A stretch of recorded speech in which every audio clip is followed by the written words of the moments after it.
ask that you stand with me for the Pledge of Allegiance, and Councilman Watson will bring the invocation.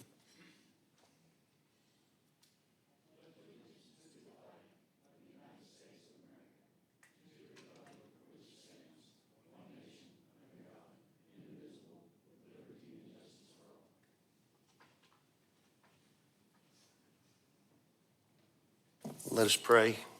Our Heavenly Father, we thank you for the spring rains that you're blessing us with. We thank you for all of your gifts and your blessings in our community. And we ask that you be with all those that are out in the storms tonight and give them safety and shelter.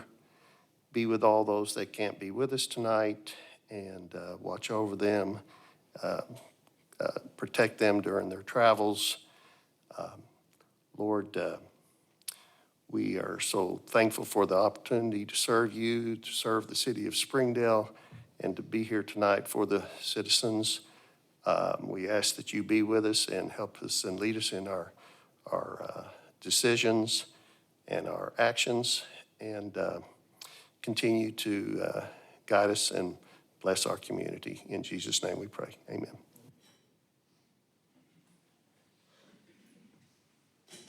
Thank you, Mr. Watson. I'll call this April 28th, 2026 meeting of the Springdale City Council to order and ask the city clerk to call the roll. Mayor Sprouse, Brian Powell, Here. Amelia Taldo, Jeff Watson, Mike Overton, Here. Mike Lawson, Here. Aaron Huntley, Randall Harriman, Here. Mark Fujirus, Garrett Harlan, Ernest Kate. Here. We do have a quorum, council, but as you can see, the mayor is not here, so I would entertain a motion to elect a pro tem to run the meeting. I think Mike Overton should do it. That's my motion. Thank you. Motion and second. All in favor will do voice vote. All in favor say aye. Aye. Opposed? Mr. Overton, the meeting is yours, sir.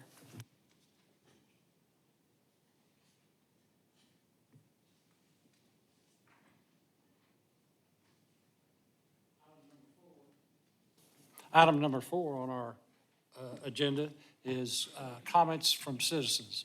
This is a time when we reserve comments from our citizens to present an issue or a question before the council. And we ask that it not be something that's already on the agenda. There'll be time for questions and actions during that time. No action will be taken tonight on any comments. Would any citizen like to make comments?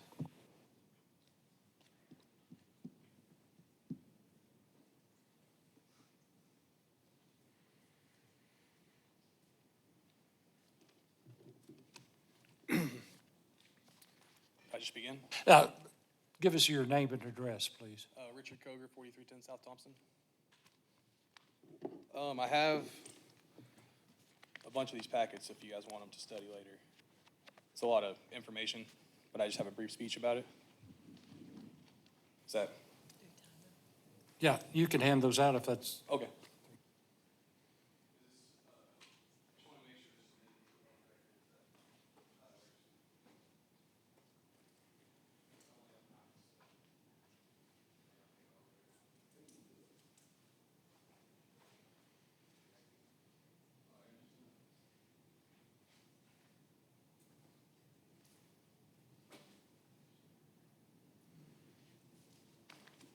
You guys.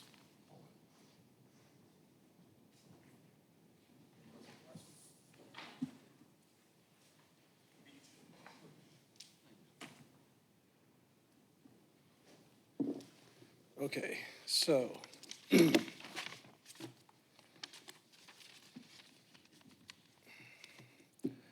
I'm here tonight with 5 connected issues. I've already handed out the full written statement. Okay, first off, the Federal Wireless Authority. January 2025, the FCC has eliminated 1,108 rules, 312 pages of federal documents, 2,048 public comments, the largest mass docket termination in FCC history. They're asserting Section 253 preemption to override local tower sitting authority. The infrastructure being permitted right now is 5G advanced. This includes a new standard called ISAC, Integrated Sensing and Communication. That turns the towers into sensing instruments. The European standard published a formal use case, April 2025, named Augmented Human Sensing. The USPTO has granted and published patents on non-invasive brain reading. And the patent number's listed on my thing. Anyways, I'm asking the city council to pass a resolution reasserting local authority over wireless infrastructure, sitting and objecting to the federal preemptions. And in my packet, it shows you other cities have done it, how to do it, to a lot of questions that you guys may have are in the packet. Second, the issues are kind of separate. I just put four together in the same speech here. Second, water and industrial demand. Springdale's water system is under strain from concentrated industrial processing plus population growth, which is driven by the same operational companies. I am asking the city council to publish a cost accounting of who uses water and who pays for the infrastructure and place a moratorium on new expanded industrial hookups until that accounting is public. Issue number three. Mr. Coker, excuse me just a second. You do understand that the Water and Sewer Commission operates under their own rules under state statute, and the city council really does not control their reporting. I sent it to them and they ignored me, so. Well, I was just letting you know what the procedure is, so that would be something appropriate to approach the Water and Sewer Commission to request them to have a hearing on that matter. I did, and then they involved me with the city lawyer and If- this whole ordeal. If you would, we try to hold our citizens' comments down to 3 minutes if that's possible. Okay, yeah, I'll keep going. I can send you a response on that particular thing you just said as well. It's in my notes here of a question that I maybe asked. Microplastics in our water pipes. On April 3rd, 2026, I submitted formal notice to the Water Utilities, Public Works, the mayor, and the city council, the continued use of PVC, HDPE, and PEX pipes for municipal water lines on April 2nd, 2026. The date before that, my notice, the EPA added microplastics to its contaminant candidate list for drinking water, and HHS launched a $144 million program to combat microplastics in the human body. My notice has been not substantially answered, and I am asking the city council to place a notice on record tonight and direct a written response from the Springdale Water Department, I guess, by May 3rd, and some options to adopt different piping. I mean, the studies are all in my packet. I mean, it's proven. Okay, I'll go to the fourth one because I know we're running. Fire code and small retail. This is directly related to my business and other small businesses. I'm requesting a formal written code interpretation and variance process for low-risk small retailers under 10,000 square feet. NFPA's own data shows about 36,784 annual fires at U.S. industrial and manufacturing properties. That is where major fires and firefighter injuries happen, not at furniture or mattress stores. Yet IFC section 903.2.7 applies the same blanket mandate. Chubb insurance documents show that sprinklers are a leading source of commercial water damage claims. My proposal with citations is in the packet. Furthermore on that, I mean, essentially, I've proven through OSHA's own data and the government's own data that the sprinklers actually cause more injury and risk than the fires. I mean, it's in their own data, but the UCC, which is not a government organization, they lobby for the government, has lobbied the IFC to pass this code at the city level. And some of it's good, a lot of it is just, in my opinion, money grabs and things like that, you know, and regulation to hold down smaller businesses. And there's a lot of information in the package, and you guys can email me. One more point you wanted to make, is that correct? Or is Well, that- the fifth was just to make sure it all goes on the public record. Log it formally in the minutes tonight. Thank you, appreciate it. Is there anyone else who'd like to make a public comment about something that will not be on the agenda tonight? Seeing none, we'll move on to item 5 on our agenda, which is the approval of minutes from our Tuesday, April 14th City Council meeting. And council, we've had an opportunity to review those, or we would entertain a motion to accept those if there are no corrections or additions. Move the minutes be approved as presented. Been a motion and a second to approve the minutes as presented. All those in favor, please signify by saying aye. Aye. All right, on item number 6, as has been recognized, we do have a quorum for this evening. However, it takes 2/3 a vote for the city council in order to pass procedural motions, which means that we will not be able to pass a resolution meeting, reading our ordinances by title only tonight, which means that that every ordinance would have to be read three times on 3 consecutive occasions, which would be a significant draw out of this council meeting over several, at least 2 more meetings. And council, with that in mind, is there any activity or motion you'd like to recommend? I move for recess until Monday, the 4th, during our scheduled meeting. Was that 5:30? Second. Okay, there's a motion and a second, and what we're going to do is explain the fact by having a recess of this council meeting means that we reconvene next Monday on a regular council, at a regular council meeting, which would, with the presence of a quorum and the mayor, and with 2/3 members of the council, then we could pass procedural motions and be able to read ordinances and resolutions on the first reading and expedite everybody's time. Does anybody have any questions about that explanation? We do have a motion and a second. So there may be some people in the audience not quite understanding why we would want to do that when tonight's the call meeting. I'll try to go a little bit farther, I guess. The thing is on an ordinance especially, each ordinance that is on our agenda tonight, we could take up.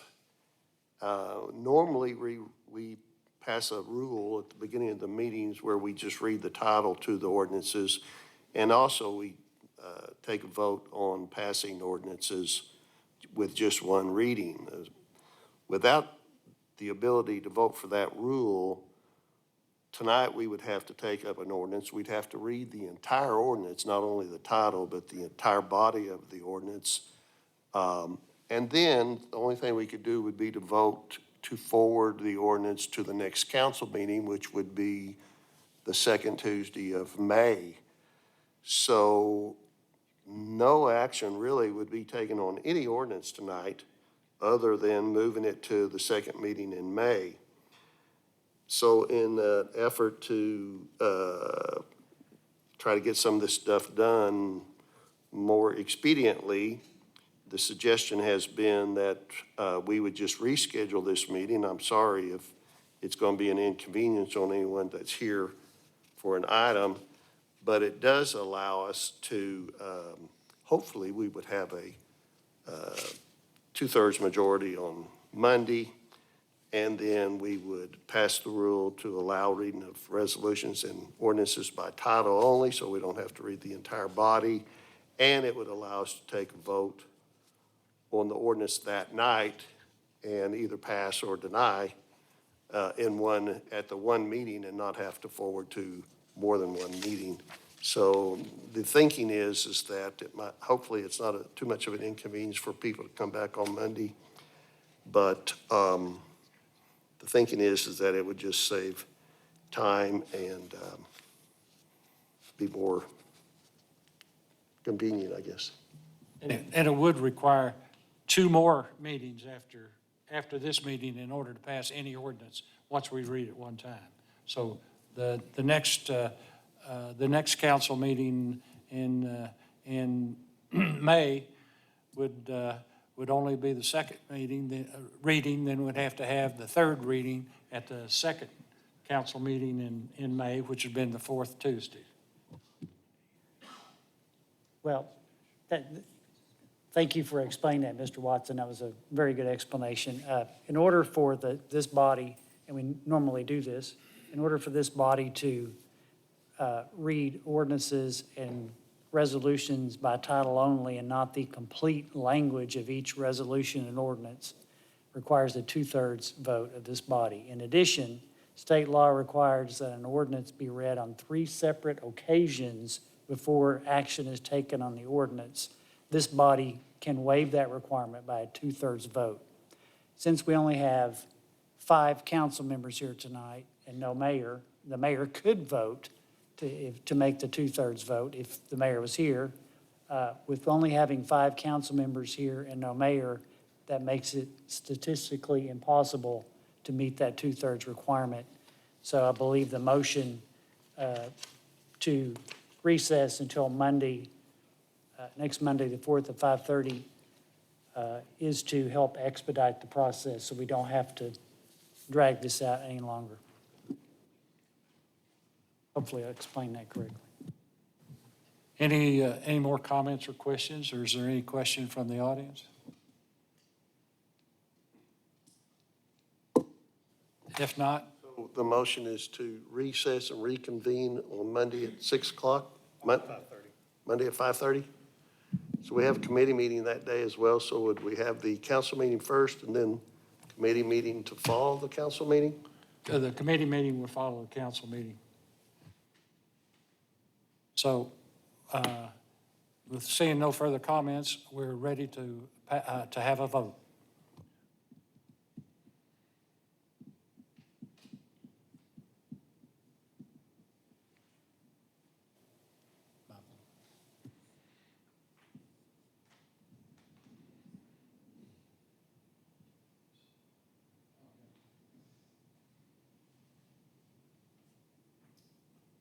I'm happy to say that passed 5-0. I don't know what I would have done if that hadn't passed.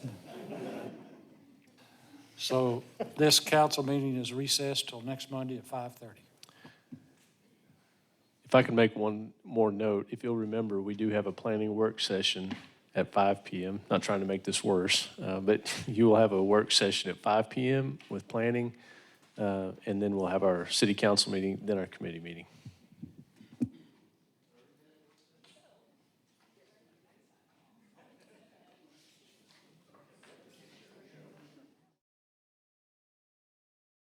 Resume our city council meeting, and we'll ask our city clerk, Sabre Justice, to call the roll. Mayor Sprouse. Brian Powell. Here. Amelia Taldo. Here. Jeff Watson. Mike Overton. Here. Mike Lawson. Here. Aaron Huntley. Here. Randall Harriman. Here. Mark Fugierus. Here. Garrett Harlan. Here. We do have a quorum, so we'll proceed with our council meeting. And the next item we have is a presentation by Garver on a future land use plan for the city of Springdale.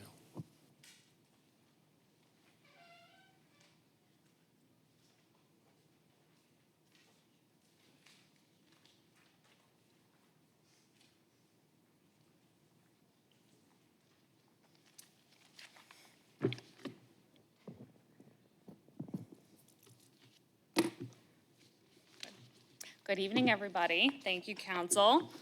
We are so excited to be here with you today. You have probably been hearing me talk about this land use plan for well over a year now. And so in the background, we have been working with Garver, talking with different stakeholders, reaching out to the community, doing a whole lot of research. And we're excited to present this draft. And so we're here tonight to explain the process, explain what some of it looks like, but then to also make sure that it's public for everybody so that we can gain some of your feedback. So before I get too far, on the flyer that I think is on the website, social media, there's a flyer here. There's a QR code. And today, that QR code, it links to a survey that launches today. And so that survey, there's an interactive map. There's a place for comment. And so we encourage you, share it, use it, give us your feedback. And thank you. Okay.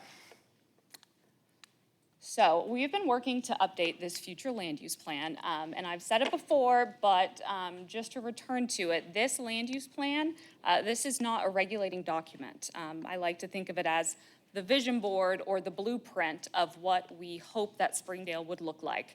And this plan, it's really for 5 to 10 years in the future. These should be updated, ideally every 5 years, just to keep up with the growth that cities have.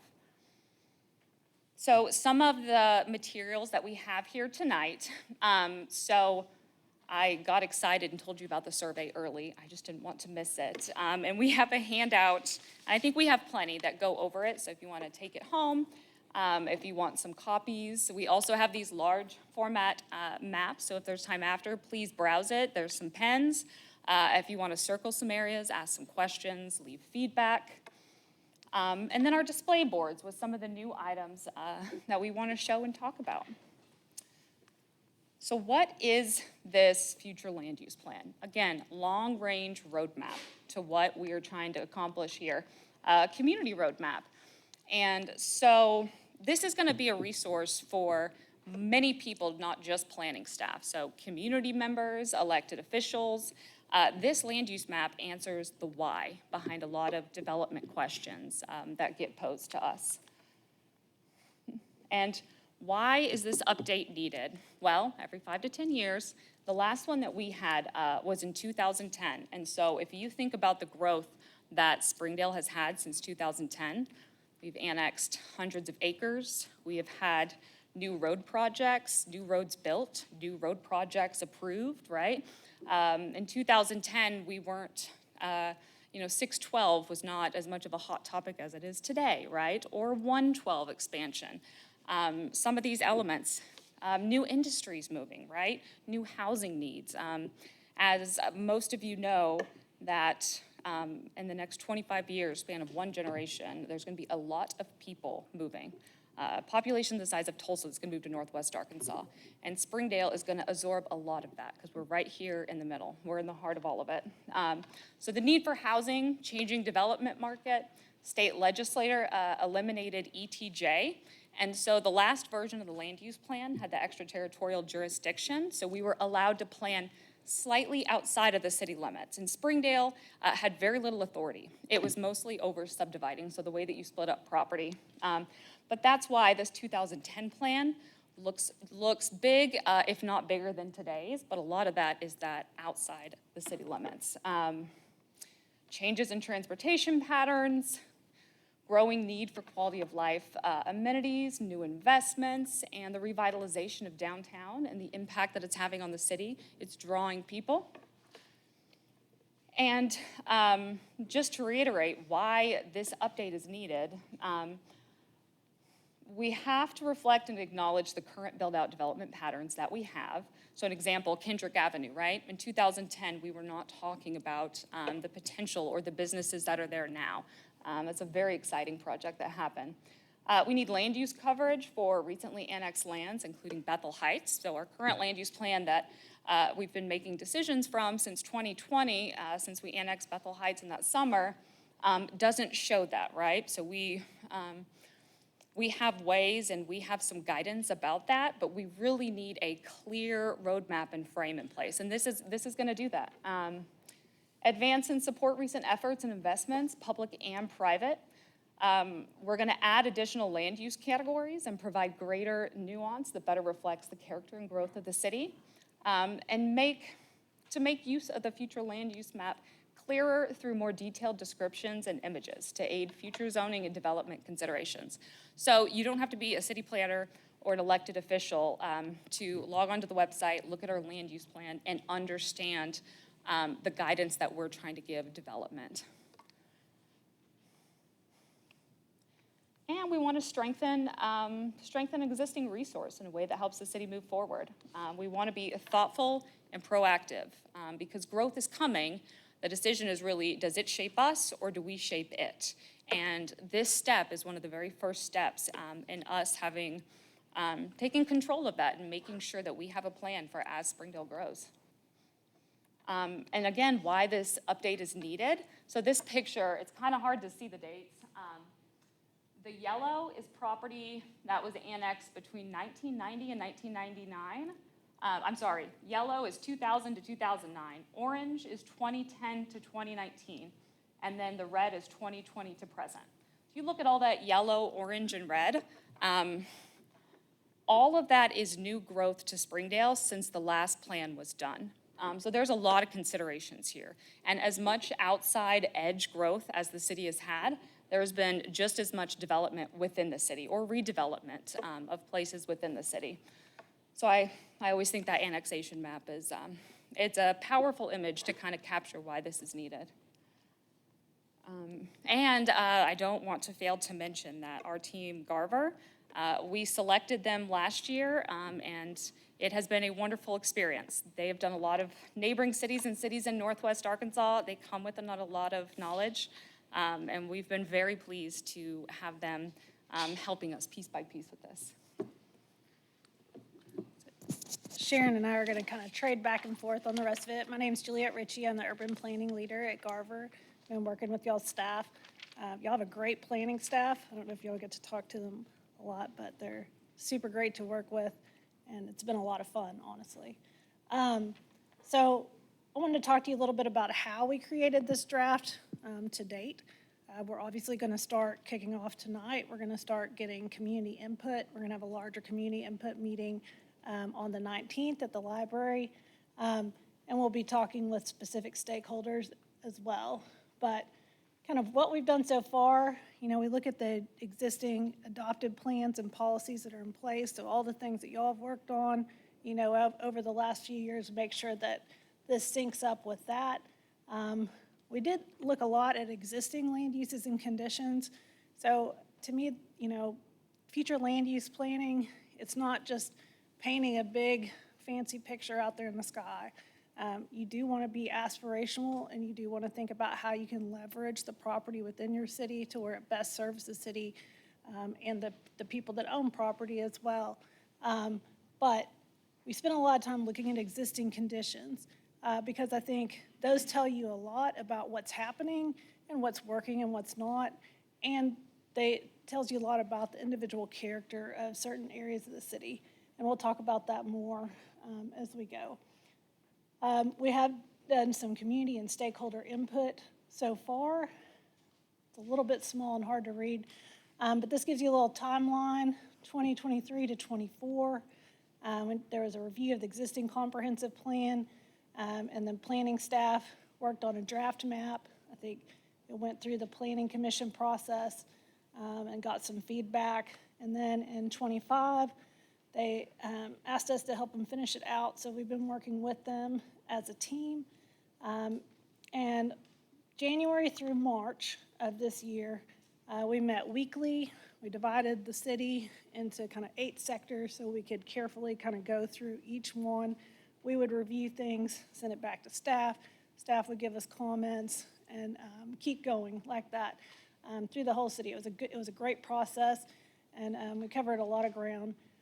City staff met with multiple stakeholders. You can maybe read it on here. Chamber of Commerce, Springdale Public Schools, Water Utilities, Active Transportation, Chamber of Commerce, Planning Commission, Public Facilities Board representative, George's and the George family, Tyson and Tyson family, RDOT, and some local developers and real estate agents. And all of those people, we looked at specific areas of the city, you know, that they had concerns about or stakeholdership in, and took their input as well. So this is the draft map that you have. Like Sharon said, it's not zoning. I know it looks like zoning, but it's not. Future land use is not regulatory. It's a policy document, and it helps inform you. It can be one of the tools that y'all will use, you know, when you're considering rezonings and things in the future, as well as the Planning Commission. Some kind of key things that I think are different between the current adopted map that you have and this existing map is formerly you had basically less colors, you know, if you're looking at it, but you had 10 land use classifications, which there's nothing wrong with that, but you've grown a lot since then, right? And so you have a lot of different commercial areas, and, the city is changing. And we felt like, what's on West Sunset is a different type of commercial than what's over on Old Missouri and Don Tyson. They're just different parts of town. And so one of the big things that we've done is we've created 5 overarching land use categories, which you'll see: residential, mixed use and commercial, industry and technology, corridors, and then special districts, which includes downtown and your existing Southwest Overlay District and just a public and institutional district. And within those, you'll see kind of more nuanced categories that are reflective most of the time of what's on the ground and what's happening now, right? We want to make sure that not only do we have a place for commercial and residential, that we get the transition between the two right. Because a lot of times when you have contention that comes up at rezonings and things, it really is about how that transition is happening and if it's impacting people or not. So having a way to kind of step down the intensity between uses is a great way to do that. Let's see, you want to start on corridors and then Sure. wrap it up? Yeah. I'll wrap it Yeah. up? Okay. Okay, we'll touch on corridors, and one thing that Garver had noticed, and it's just wonderful support, is that the black box that's highlighting the text, so that's actually a goal and policy from our 2010 land use plan. And we think that some of the proposals that we have on this 2026 draft actually meet, align, and support even the goals that we had from 2010 to beautify our streetscapes. So for these corridors, like Juliet said, there are different areas of town that often have commercial that function slightly different. Now, I do not have a ton of analytics and data to show you how and why all the differences are, but anecdotally, if you are driving in 71, former Bethel Heights in Benton County towards, Moody Apple Blossom, or if you are on East Robinson heading east, the feel that those are two different feels of the road, right? The way that the land and the road interact, those are different, right? And West Sunset, that is gonna be different from 71 and even 71. So we took a look at that entire big stretch that goes all the way north and south, and we think that there are 3 distinct differences that we want to break up into corridors. So you have the northern part, and that's that kind of formal Bethel Heights area, right? A little bit more limited infrastructure, so sewer, sidewalks. You're not going to see as much of that, but the road is wider, right? And then you have, I want to make sure, the downtown corridor. Oh, I'm sorry, there's slides. Look at that. Here we go. So these corridors, let me touch. She does such great notes. They function differently, but they're unique and identifiable places within the city. They provide a key role as a primary entrance into the city, and they're going to offer opportunities to enhance them as gateways into the city. They provide local and regional commerce and amenities and transition to small-scale mixed uses and into neighborhoods.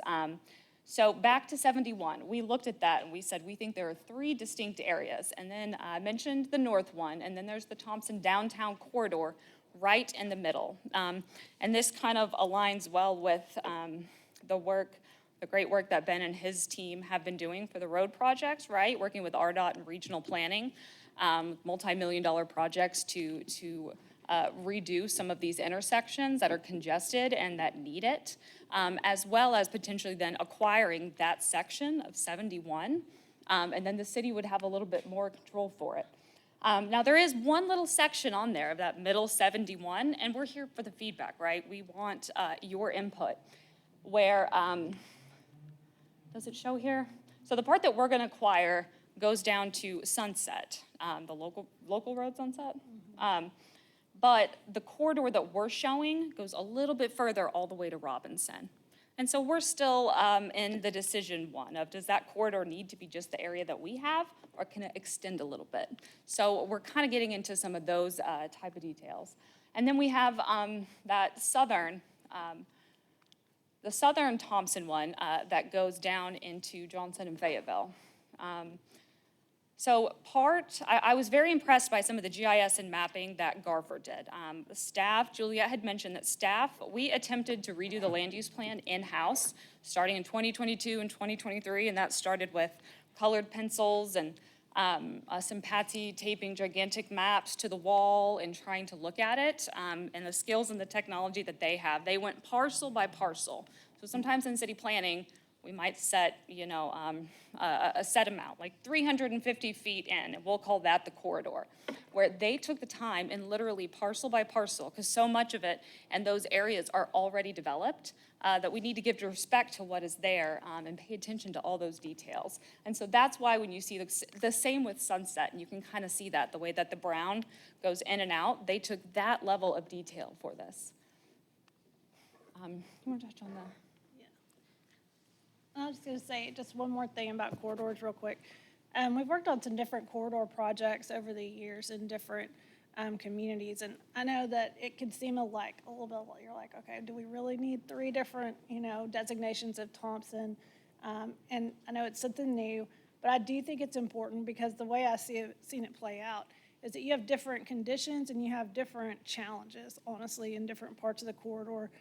That are going to relate to land use and how you're looking at, kind of what percentage of the property somebody can improve before, they have to bring it all the way up to new codes and things like that. Because when you're dealing with older areas of town and you have smaller buildings, your threshold of 25% expansion, may just, that may just be something that is not, it's not reasonable.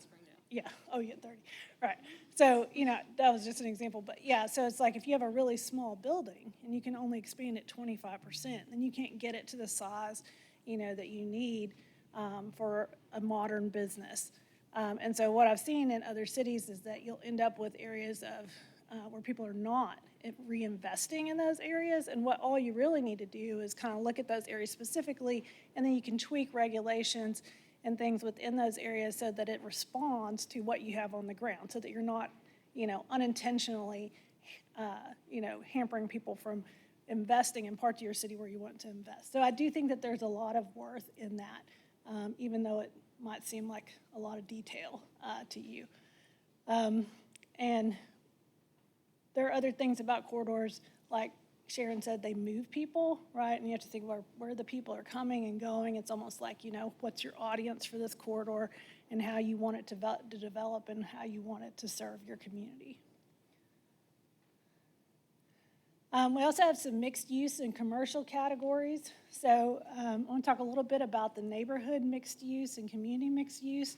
So all of these, if you'll look at kind of how the legend is, starts under like mixed use and commercial. The top is going to be the least intense, and then the bottom, so neighborhood mixed use is the least intense, right? That's something that really could kind of mix into your neighborhood without being very disruptful.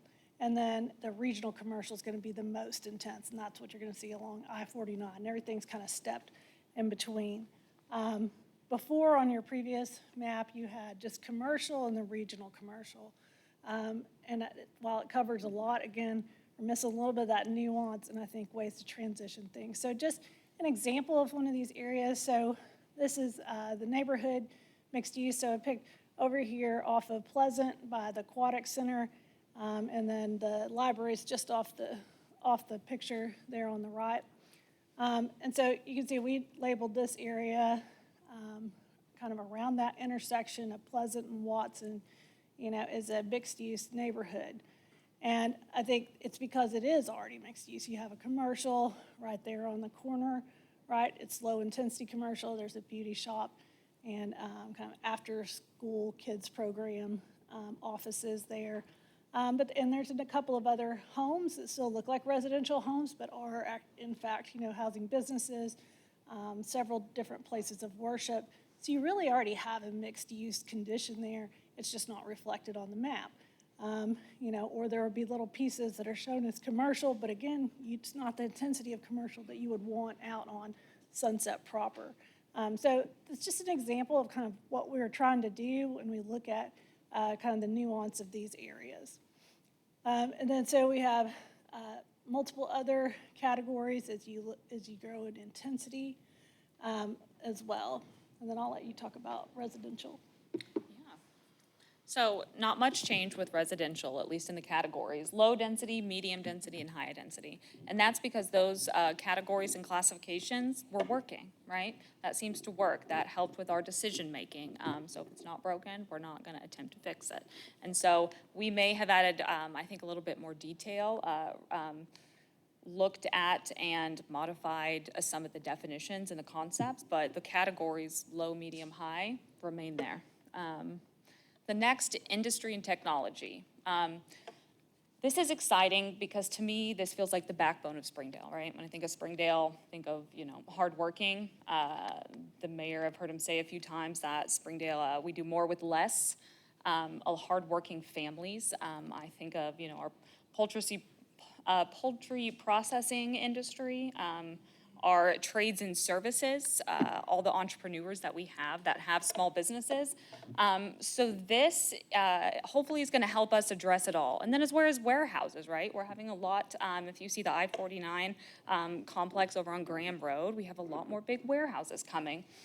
So some of the points, the trades and services, I am most excited about this because this was an area that we needed some help carving out for a place for its own. Because we say trades and services, it's even a use unit category of type of business, and then it has a very long list, all sorts of different ones, whether it's plumber, mechanic, sometimes even construction office, there are all sorts of stuff. So you see a lot of flex spaces, a lot of hardworking residents who just want a small area to be able to rent for their HVAC business.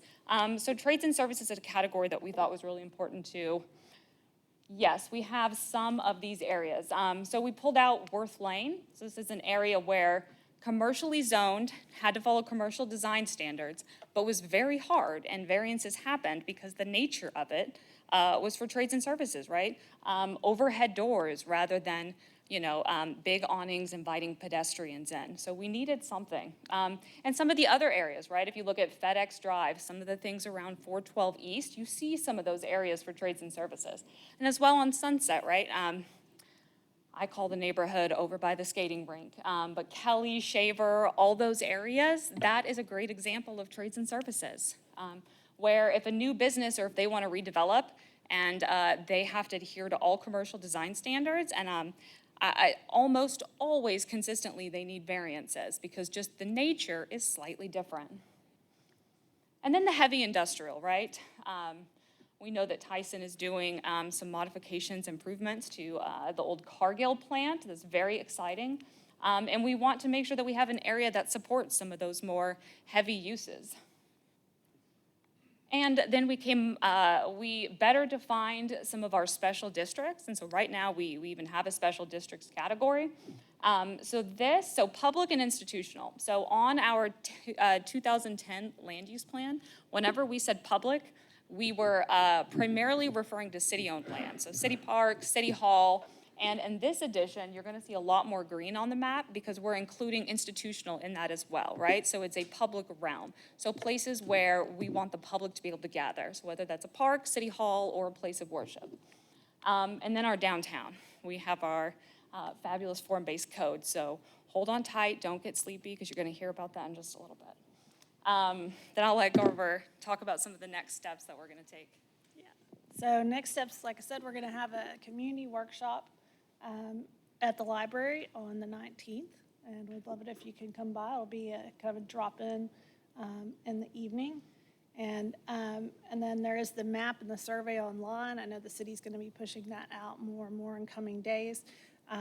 But that's a great way that, everybody's busy. They got ball games. I know they got everything going on. You can lay in bed at night and scroll on your phone. Drop a little marker on a piece of property that you have a comment about, click go, and then that comes to us in the planning department so that we can make sure that we get as many people's input as possible on that. So after that, we'll be looking, at the comments that we get and evaluating those and what their appropriateness for the future land use map. And then hopefully in June, July, be coming to the Planning Commission for adoption. Then hopefully you'll be seeing it in kind of July or August. again, how much input we get, the changes that we make, kind of back and forth. Not sure of the exact dates yet, but those are our guideposts. So, thank you. If you have anything else? Yeah, we're here for questions. We're going to leave these throughout the rest of the meeting, so if you want time to browse them afterward. We also encourage you, if you have more questions, schedule a meeting with the planning department. We're more than happy to sit down and go through some of this stuff. Sharon, you talked about, of course, your presentation tonight, you talked about the 19th, there's going to be public involvement.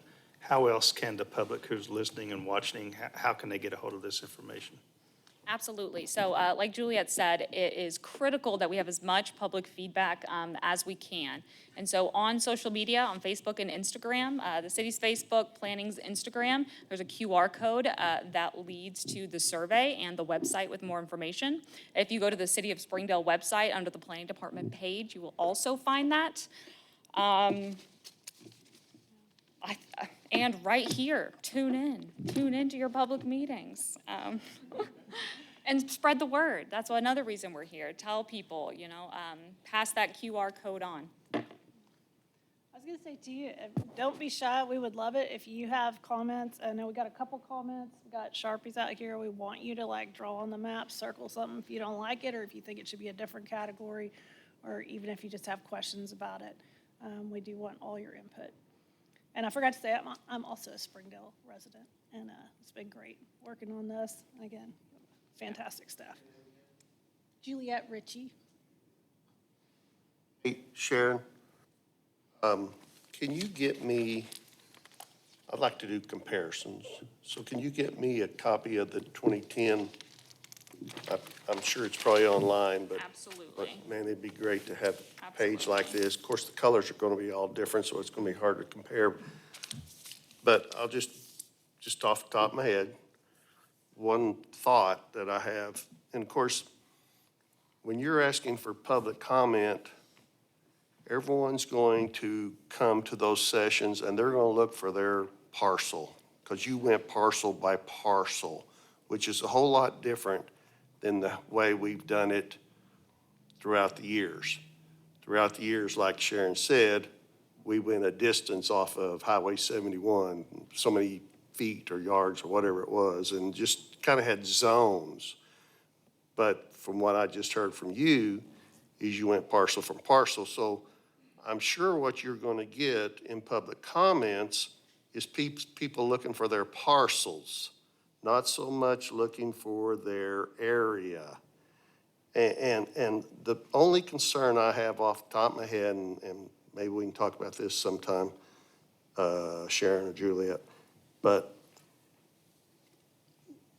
when we start coloring these things with a plan, parcel by parcel, I can just see it happening in the future with people coming for a rezoning. They're going to bring the land use plan in and say, well, look, you've already colored our piece of property right here, this particular color. Well, we plan, or at least in the past, we've always planned with a zone concept. What do we want this zone to be like, not parcel by parcel?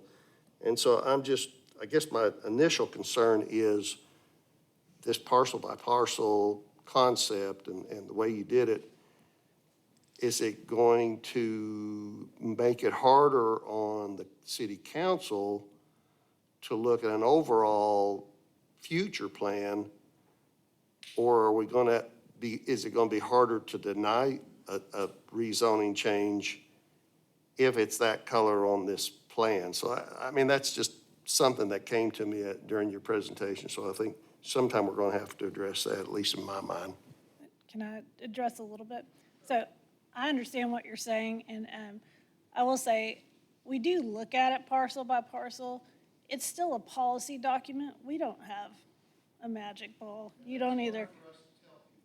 But the reality is though, is that the map that you have now, it can be overlaid on parcels on GIS too, and so in reality, I don't know that it's that different when people can zoom into their house and find it no matter what.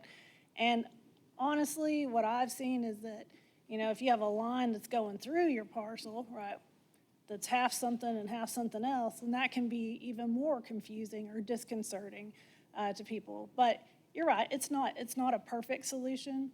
I have yet to find some perfect solutions, but I'm always open to hearing good ideas. But I do think, you have to look at a parcel level at some point, right? When it comes to you, you're looking at a parcel level because somebody's asking to rezone their property. But I think you can always say, like, this is not zoning yet, right? This is a future land use. It is one tool that we use to inform how we're thinking about things, right? It is not, the exact thing that you have to replicate through zoning. It is something to inform. And I think generally it works pretty well. And I feel like in some ways it allows people to kind of feel like that you're actually paying attention to them and what's on the ground, and they feel less generalized, right? And kind of just like put all in one bucket, right, as everybody else. And to me, that goes a long way in planning. You're acknowledging what's happening and everything.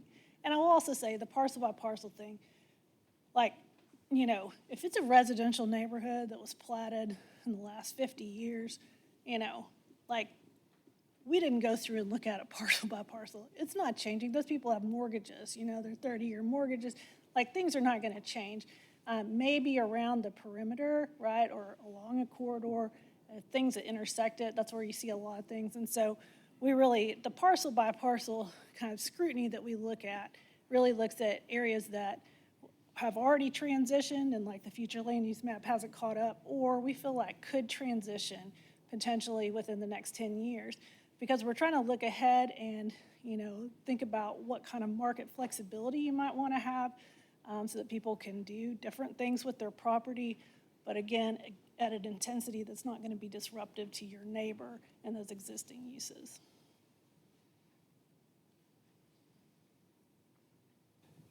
Any more questions? Thank you for your presentation. We appreciate it. Council, now we'll reach for our item 5 on our agenda for procedural motions. What's your pleasure? I move for both A and B.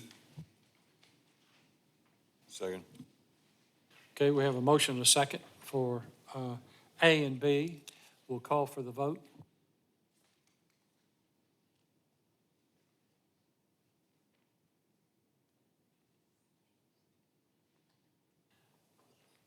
The procedure passes 8-0. Item 6 on our agenda now is for the Planning Commission report and recommendations by Sharon Tromberg, our Director of Planning Community Development.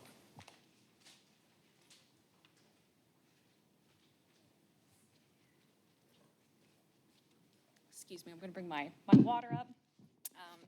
Hello again. Good evening, council. Okay, so we're going to get into our regularly scheduled part of this. Let me catch up to speed. All right, so we're going to start with several rezonings. First one we have, this is going from A1 to C2. This is located on North Oak Street, on a collector near an arterial. So here's a snapshot of the zoning map and how things look now. We see a transition to commercial. So right now, there's no development planned, proposed, just this rezoning. Unanimously approved by Planning Commission, 9-0, and no public comment. And the site itself is 0.90 acres. And then before I forget, the title of this reads, an ordinance amending ordinance number 3307, the same being the zoning ordinance of the city of Springdale, Arkansas, and the plat pertaining thereto by rezoning R26-13, certain lands located at 4346 North Oak Street from agricultural district to general commercial district, C2, and declaring an emergency. Make a motion that the ordinance pass. Second. Okay, we have a motion and a second to pass the ordinance. We'll call for the vote.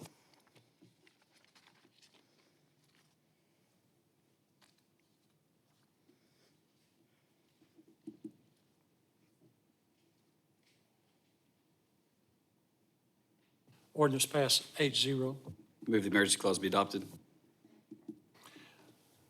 Call for the vote on the emergency clause.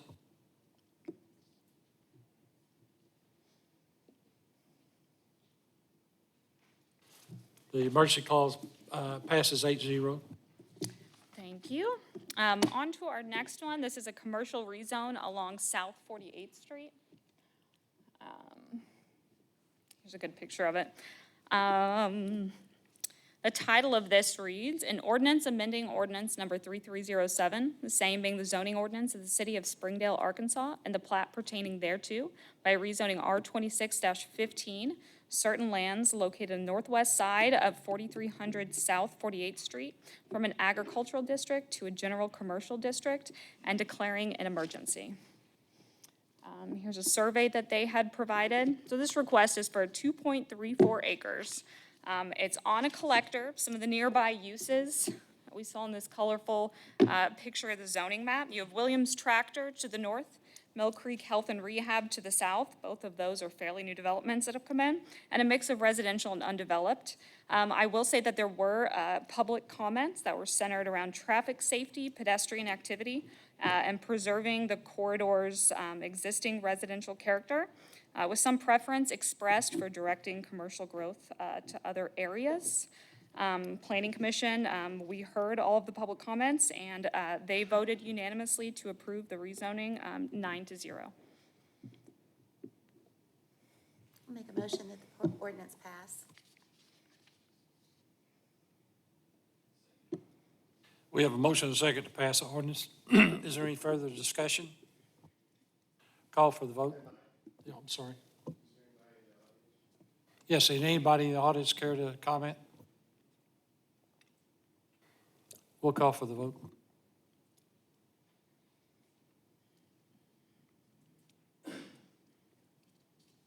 Ordinance passed 8-0. Move the emergency clause be adopted. Call for the vote on the emergency clause.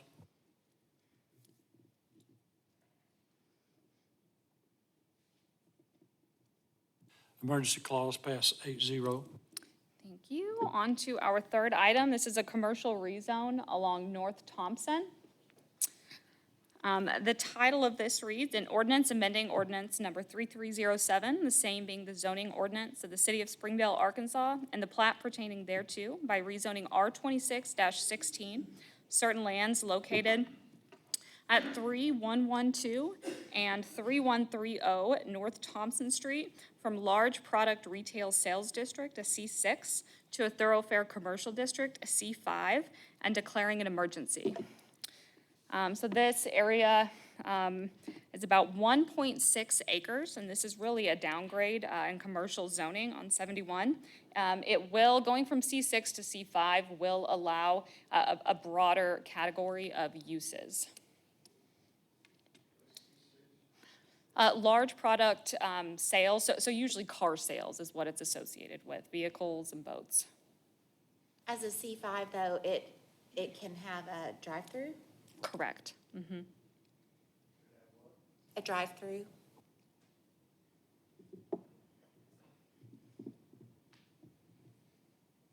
Move ordinance pass. Second. Been motion and a second to pass the ordinance. Is there any comments from the council or from the audience? We'll call for the vote.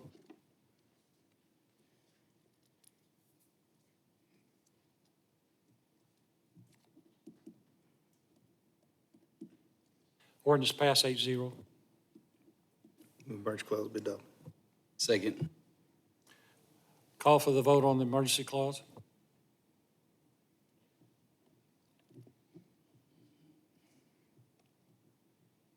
Emergency clause passes 8-0. Thank you. Okay, on to our fourth. And I put a little note on the summary, the items D and E, although separate applications, separate rezoning petitions, they are both associated with the same project, and they're next to each other. So we're going to go back to South 48th Street. So this one, the title of this reads, an ordinance amending ordinance number 3307, the same being the zoning ordinance of the city of Springdale, Arkansas, and the plat pertaining thereto by rezoning R2617, certain lands located west of 552 South 48th Street and 552 South 48th Street from a thoroughfare commercial district, C5, to a high-density multifamily district, MF24, and declaring an emergency. Move the ordinance be adopted. Second. We have a motion and a second to pass the ordinance. Is there any further discussion from the council or from the audience? We'll call for the vote. Was there any discussion about the fact that this piece of property appears to be in what you would normally think of as commercial area? This is close to Sam's, right? Sam's Furniture. It's closer to Ozark Point.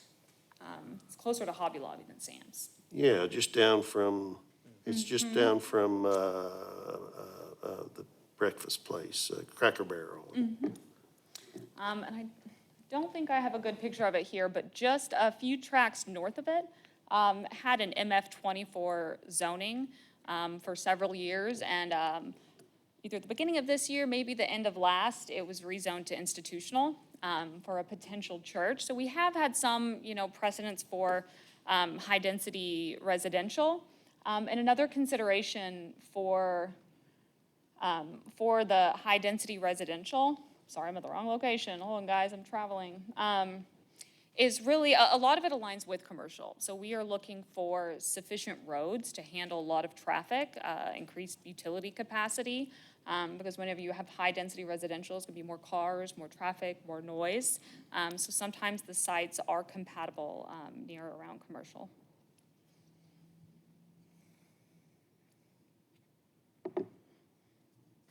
Any more questions or comments? And we're having a lot of emergency clauses on these, and these are for pending actions. Is that correct?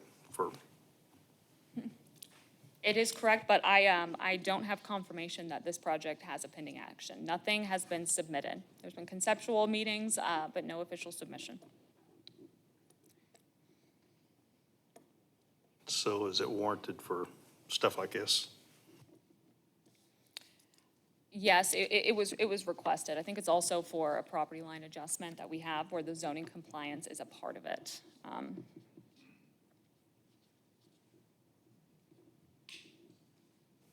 We'll call for the vote.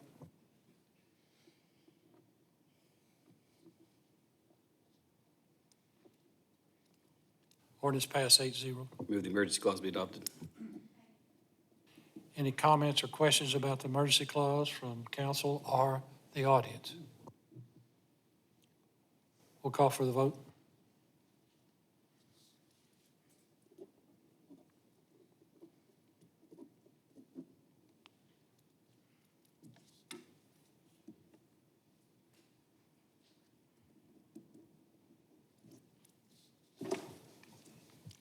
Emergency clause passed 8-0. All right. So we are, Garrett, I think confusion is we're used to that chair calling what the vote is. I know it may not be in your job description, but Well, he started doing it and I wasn't gonna get in his way, so. Excuse me.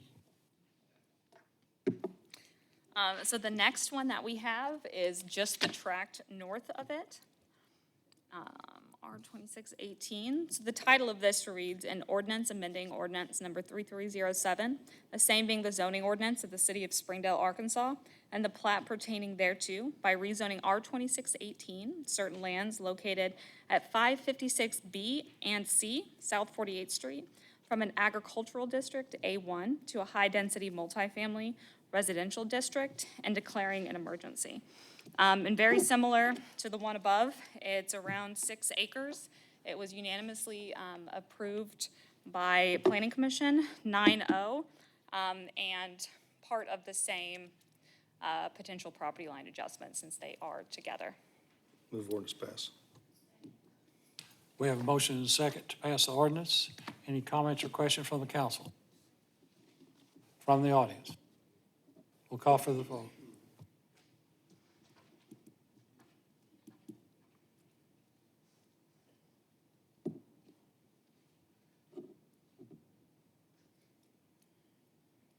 That carries 8-0. Move the emergency clause be adopted. Been a motion and a second for emergency clause. Any comments or questions from the council or the audience? Call for the vote.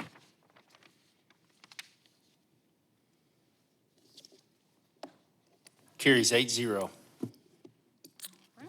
thank you. Right, we're on to the next, and now we are going to travel downtown. Right over here by the square bout. The title of this reads, an ordinance amending ordinance number 3307, the same being the zoning ordinance of the city of Springdale, Arkansas, and the plat pertaining thereto by rezoning FB 2606, certain lands located at 521 Caudle Avenue, from a general commercial district, C2, to a Springdale elective enhancement district, SEED, neighborhood center type 2, and declaring an emergency. The zoning map shows it the best. So this site, 0.2 acre site, it's a well-connected mixed-use neighborhood. I think the property owners have been connecting and having conversations with the city, and they're excited to be in a mixed-use neighborhood. There's a residential home and a commercial structure in the rear. Right now, they're zoned C2, kind of the oddball on the corner. So this would go to NC2, so it would match the same zoning that you see on the north side of Caudle, that salmon-colored one. And so that would allow for a flexibility of some residential options and some commercial options. And it's a wonderful, we love this mixed-use neighborhood because it's well-connected. You have an elementary school, you have the airport, you have the Greenway, you have Luther George Park. This is a great example of a walkable neighborhood. Planning Commission unanimously approved it, 9-0, with no public comment.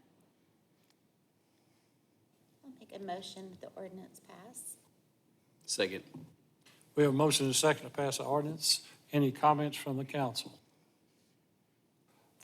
Any questions or comments from the audience? We'll call for the vote.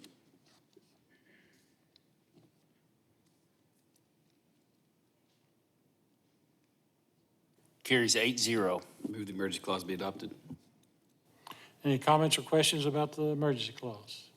We'll call for the vote. So, Sharon, from time to time, the Municipal League reminds us that we're supposed to actually have a reason to pass the emergency clause, and we kind of forget about it and just kind of start doing it as a matter of routine, but we're supposed to kind of actually, there's supposed to actually be some emergency. So typically, like Brian asked a while ago, is there some action pending, or is there something that's pending on that, like a sale or construction or something like that? And so I think we probably need at least a brief comment from time to time on why we should pass the emergency clause. Do you know of any reason on this one? There's a pending business license, and they're waiting for the NC2 zone. But you're right, I appreciate the reminder. Can't get a business license in the way it's currently zoned?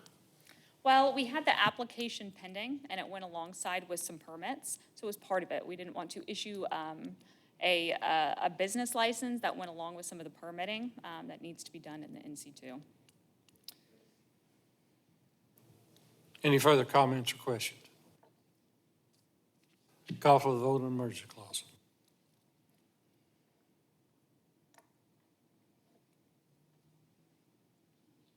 Carries 8-0. All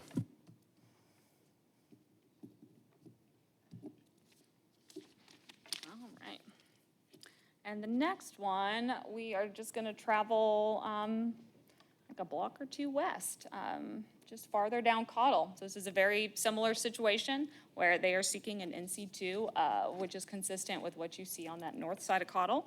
The title of this reads, "An ordinance amending ordinance number 3307, the same being the zoning ordinance of the city of Springdale, Arkansas, and the plat pertaining thereto by rezoning FB 26-07, certain lands located at 323 Cottle Avenue from a medium-density multifamily residential district, MF12, to a Springdale Elective Enhancement District, SEED, Neighborhood Residential Type 2, and declaring an emergency." I am so sorry. Let me correct myself. In the description a second ago, I said NC2.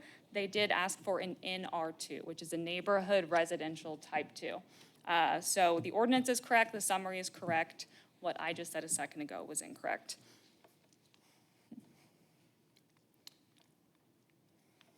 So this, very much like the other one we saw, walkable neighborhood, mixed-use neighborhood. I think they have a church in walking distance, a small corner store in walking distance, and the NR2 would only allow for residential builds, no commercial. And Planning Commission approved this unanimously, 9-0, no public comment, and they do have both a property line adjustment and a development plan pending. Move ordinance pass. Second. Been a motion and a second to pass the ordinance. Are there any questions from the council? Any questions from the audience? We'll call for the vote.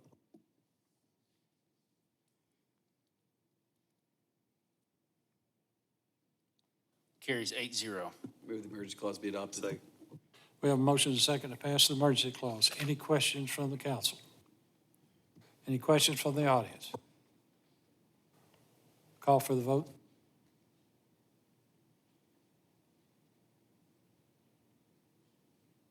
Carries 8-0.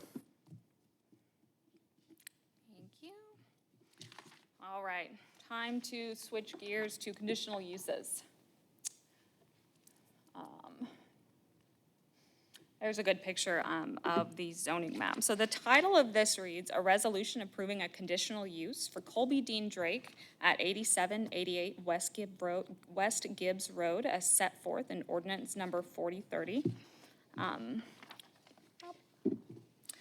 So this request is the conditional use permit to allow a manufactured housing, which is use unit 14, within an A1 district. The proposal is consistent with the flexibility allowed in agricultural areas, maintains the compatibility with surrounding areas. It was unanimously approved by by Planning Commission 9-0. And so for manufactured housing in Springdale, there's very limited options of when you can do that. We actually have an SF4 district, which allows for manufactured homes, and the only other option is a conditional use in an A1. Now, A1 requires 2 acres, 200 foot of road frontage, and so for this one, he did get a variance for a reduction of that road frontage from 200 to 140 feet, which was approved 9-0. There were no public comments on it, and for the manufactured housing appearance standards, for the conditions that are put on there. So structural additions or alterations, and just for clarity, these are the conditions that are actually put on the resolution. So I think it's important to make sure that we read them. The structural additions or alteration, due to its integral design, the building inspector of the city must approve any structural modification of a manufactured or mobile home after it's placed on site. All structural additions shall comply with the adopted building code. Exterior appearance standards, manufactured homes shall be compatible in similar appearance with site-constructed residences, and that they shall have more than 576 square feet of occupied space, minimum width and length of at least 24 feet, be placed onto a permanent foundation system, pier, bearing walls, etc., in accordance with adopted building codes, which will transfer loads from the structure to the earth at a depth below the established frost line without exceeding the safety bearing capacity of the supporting soil. In accordance with adopted code. Be anchored to a permanent foundation system in accordance with the adopted building code and to the manufacturer's specifications. Set onto an excavated area with permanent perimeter walls constructed of block, brick, or stone with foundations, footings, crawl space, or basement. Walls constructed in accordance with adopted building code. And the space between the floor joints of the home and the and the excavated underfloor grade shall be completely enclosed with the permanent perimeter enclosure, except for required openings. They must have wheels, axles, and hitch mechanisms removed. They must have utilities connected in accordance with applicable city codes or manufacturer specifications, whichever is more restrictive. They need to have siding materials of a type customarily used on-site constructed residences, excluding smooth, ribbed, or corrugated metal or plastic panels. They must have a pitched roof and roofing material of a type customarily used on-site constructed residence, and have off-street parking for 2 automobiles. There's some rules around it. I'll make a motion that the resolution pass. Second. We have a motion and a second to pass the resolution. Any comments or question from the council? Hey, Sharon, is there a restriction on the number of manufactured homes that could be placed in this area? There is, it requires the same minimum lot size in the A1, so you can have 1 per 2 acres. 2, almost 2, a little over 2, exactly.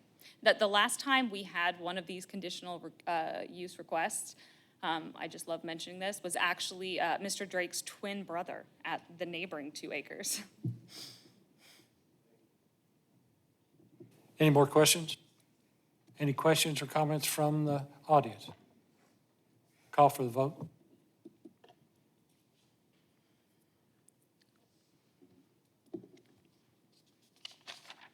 Carries 8-0. Thank you. All right.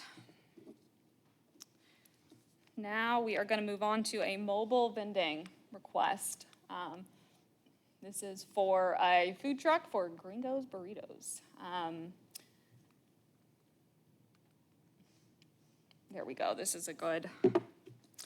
The title of this reads a resolution approving a conditional use for Gringo's Burritos LLC at 3503 Elm Springs Road, as set forth in ordinance number 4030. Let's see. So for this, it was a unanimous vote. There was no public comment. We worked with the applicant up until the day before Planning Commission, just confirming that he had the right size food truck, that he had the correct disposal methods for gray water and grease. And he did ultimately meet all the requirements that we had. And on this site plan, you can see it. We want 3 parking spots. We want to know how big it's going to be, how it interacts. And this is in front of, I think it's the Elm Street Gym. And the conditions that we place on mobile vending: parking and loading areas identified, may not operate between the hours of 10 p.m. and 7 a.m. No obstruction of parking spaces required for the operation or any other use on site. Maintain on the site a minimum of 3 parking spaces designated for their use. If a health certificate is required, display the health certificate in a manner that's visible to customers. No obstruction of pedestrian or motor vehicle traffic flow. No obstruction of traffic signals or regulatory signs. No vending upon a public way. No sound device that produces a loud or raucous noise in violation of city ordinance or violate any other city ordinances in connection with the vending operation. Keep the vending sites clean and free of paper or refuse of any kind generated from the operation. All trash and debris accumulating within 20 feet of any vending stand, collect and deposit into a trash container. Submission of approved gray water disposal by Springdale Water Utilities. Submission of approved grease disposal approved by Arkansas Health Department. Electric services must be underground for permanent services. And then I'll mention they had a variance for that permanent hookup. I'm just confirming. They had a variance to be able to have permanent hookup to utilities, to not have to operate off a generator, which was passed at Planning Commission.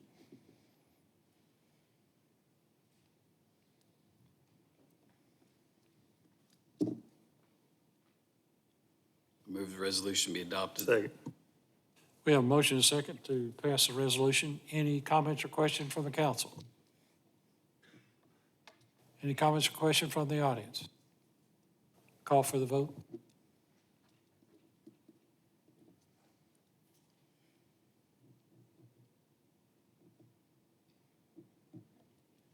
Passes 7 and 1 abstention. All right, the next one takes us to a home occupation on Bronco Lane.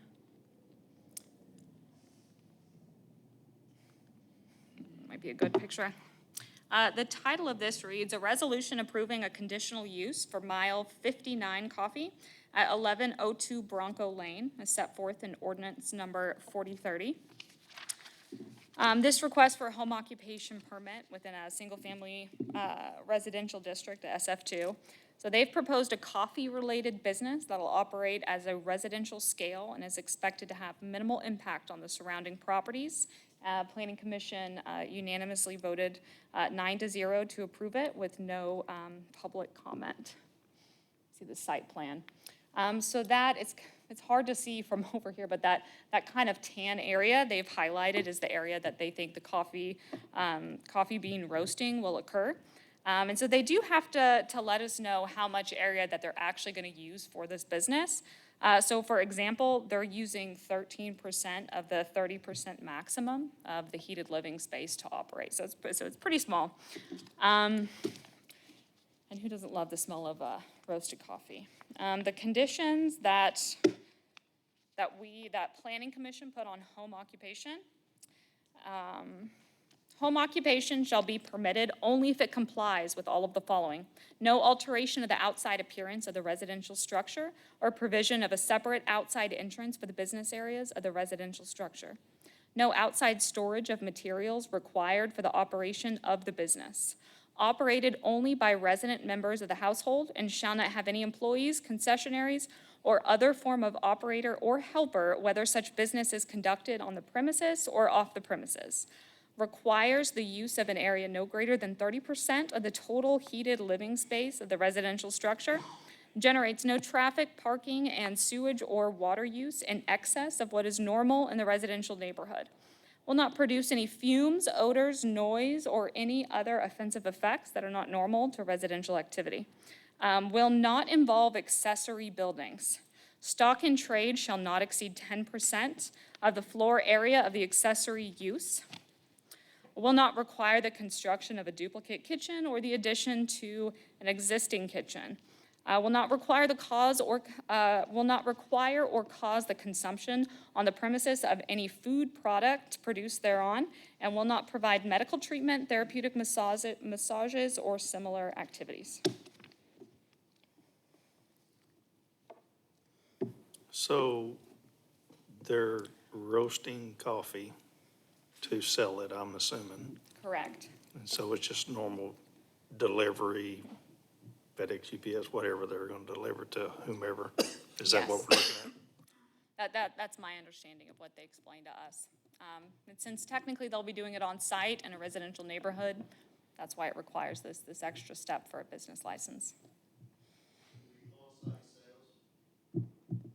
No, they won't be permitted or allowed to have any customers come, so they might do online sales, they can, or transport it, or like Mr. Powell said, ship it somewhere else. I'm not really familiar about coffee roasting, but is that something that's dangerous to do in your garage? Or, I mean, should they have sprinklers or, I mean? I don't know right offhand. However, throughout our planning commission meetings, we have a building official and fire marshal, and we make sure that these things are vetted. And so I don't think so. I would hope that something would have come up. Whenever at planning commission, the applicant kind of explained it to us, and it's a fairly like small machine, and they actually have a separate like hood vent that they had, a very small one, so that they can roast. I don't know all the ins and outs of coffee roasting. I'm sorry. Noise is actually the thing I would be more concerned about, is how big is the machine, how much noise will it be making? He said it can fit on a countertop.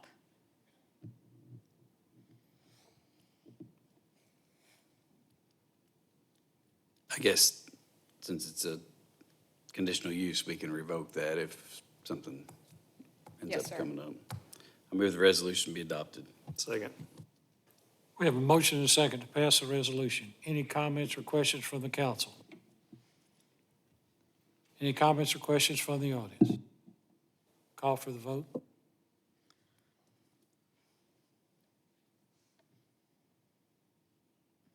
Passes 8-0. All right.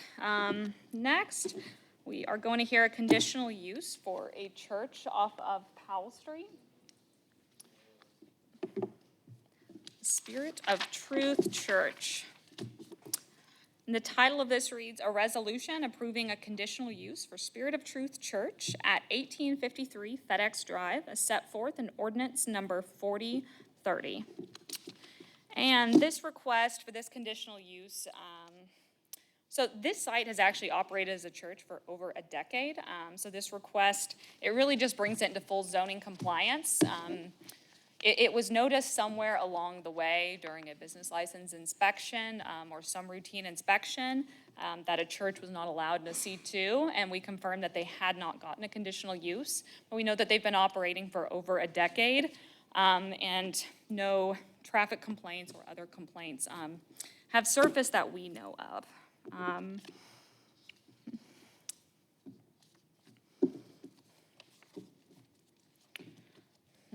Sorry, let me see if, let me find the resolution to see if we had,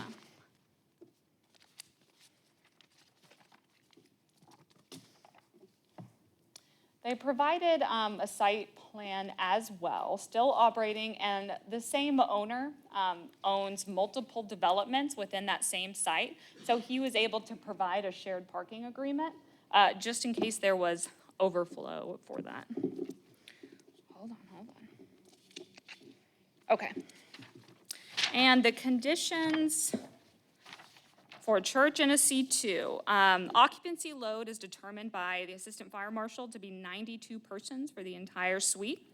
Hours of operations are limited to Wednesday, 6 p.m. to 7:30, Friday, 8 a.m. to 2 p.m., Saturday, 9 a.m. to 11, Sunday, 8:30 to 2 p.m., and 3:30 p.m. to 5 p.m. Must observe the provisions of the city's adopted noise standards, meet all building and fire code provisions, and no sign shall be erected, maintained, or utilized within the city except by a permit issued by the chief city inspector.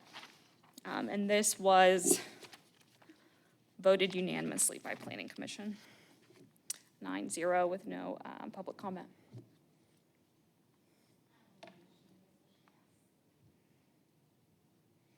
And you said this has been getting used for how long already as a church? At least a decade.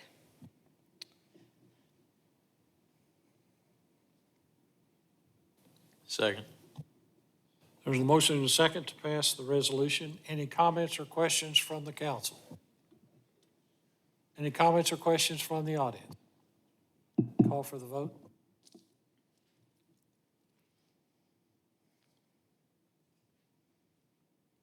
Passes 8-0. Thank you. All right, and our next one, we're gonna go back to a home occupation. So this one is on Laurel Ridge. The conditional use is called Alice's Garden. Here's a site plan. Here's a nice little snip of the zoning map. The title of this reads, "A Resolution Approving a Conditional Use for Alice's Garden at 3534 Laurel Ridge, as set forth in ordinance number 4030. This request for home occupation permitted within a single-family residential district, that's F2. The proposed use is low intensity and consistent with residential compatibility. Unanimously voted for approval by City Council. Here's the site plan. It's kind of hard to see, so she will be taking up a very small percentage of the inside, but she has highlighted an area in her garden where she will grow specialty flowers, cut them, bring them inside for online sales or to take off site for sales is the gist of her business, and artwork. Alice's Garden, she's also doing some artistic endeavors, some small painting. So what she relayed as to operate a business consisting of creating artwork and growing specialty cut flowers on-site for off-site or online sales. The proposed use will operate entirely as low-impact, resident-based activity. And the conditions for the home occupation shall be permitted only if it complies with all of the following. No alteration to the outside appearance of the residential structure or provision of a separate outside entrance for the business areas of the residential structure. No outside storage of materials required for the operation of the business. Operated only by the resident members of the household and shall not have any employees, concessionaries, or any other form of operator or helper, whether such business is conducted on the premises or off the premises. Requires the use of an area no greater than 30% of the total heated living space of the residential structure. Generates no traffic, parking, sewage, or water use in excess of what is normal in a residential neighborhood. And will not produce any fumes, odors, noise, or any other offensive effects that are not normal to residential activities. Will not involve accessory buildings. Stock in trade shall not exceed 10% of the floor area of the accessory use. Will not require the construction of a duplicate kitchen or the addition to the existing kitchen. Will not require or cause the consumption on the premises of any food product produced thereon. And will not provide medical treatment, therapeutic massage, or similar activities. And there weren't any public comments on this one? It looks like none of them have public comments and all of them are 9-0. It was just that one rezoning that had public comment. I was contacted by the POA, and they said that it is against POA to have a business inside of this residential area. I don't know if that affects anything that we vote on, but they did contact me. What was the message they relayed? That it was prohibited or allowed? Prohibited? Okay. Prohibited. And we double checked, we searched the covenants that we were able to find for this phase, and we did not see anything that explicitly prohibited, but that doesn't mean that there's not an amendment to it, or something else.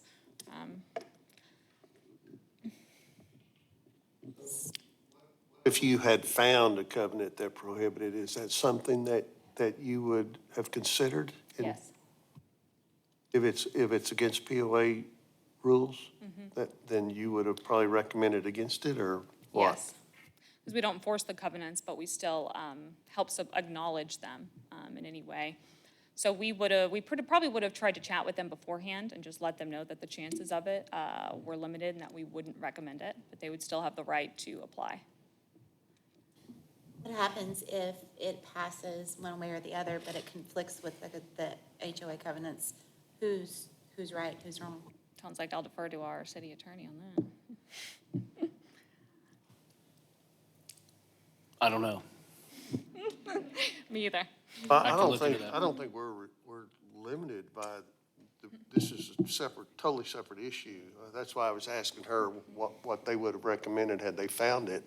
I mean, we can grant it, then it'd be up to the POA to enforce their rules. But Randall, how sure are we that there was I haven't read it, but I should read it because I live in there, but You're moving, so you don't care anymore. I'm moving, so who cares? I think that the nature of this is fine, but if it does cause a issue, they're gonna have to enforce it themselves. I would think it'd just be a cloud on the title, right, Jeff, if they're operating. That would be my opinion, is that it wouldn't prohibit y'all from approving it, but if they were to try to sell it or something along those lines that, but then again, this is somebody calling you, giving their opinion that, right, that's not the same thing as us having actual knowledge that they're in violation of any covenant or land restriction, if I understand. Correct. And we put a big sign in their yard for at least a couple weeks prior to. And that was against the POA regulations That as one well. was too. It's a pretty stringent POA. Is anyone from the POA here? Or do we want to give them an opportunity at another time? I move for approval of the resolution. Second. Been a motion and a second to pass the resolution. Any more comments or questions from the council? Any comments or questions from the audience? Call for the vote.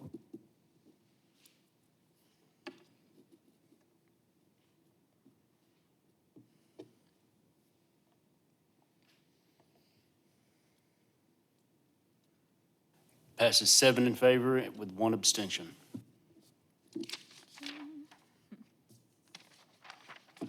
Okay. Now we are on to sidewalks.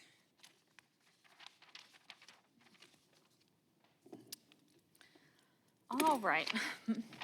This next one is over here on 48th Street, and the title of this resolution, a resolution approving a waiver, W26-13, of street improvements, drainage, curb gutters, sidewalks, and streetlights as set forth in ordinance number 3725 to Jake's Fireworks in connection with N26-13, a non-large-scale development.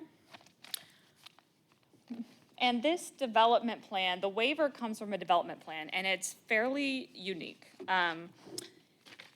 So what the applicant is proposing, they originally came to us last year in hopes to catch last year's fireworks season, and they missed it. But basically, they want a partially developed site, right? Because they want to have what is considered a tent, even though it basically looks like a structure with that semi-permeable membrane. They would be allowed to have it on site for up to 180 days a year. So their intent is to either catch like Mayflowers, Mother's Day into fireworks, or fireworks into pumpkin season, one or the other, but get the 180 days out of it. And so for their development plan, they got some variances approved for things like landscaping, right? And their hardship was they didn't want to install, a full irrigation system of a site that they're only allowed to utilize for half the year. But since they are gonna have people, we were gonna require parking and lighting and some other safety features. And let's see what their request is for. The waiver request primarily affects the sidewalk widening from 5 feet to 8 feet on a collector, 48th Street. It was unanimously approved, no public comment.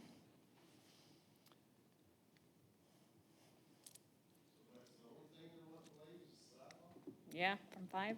Yes, sir, from 5 to 8.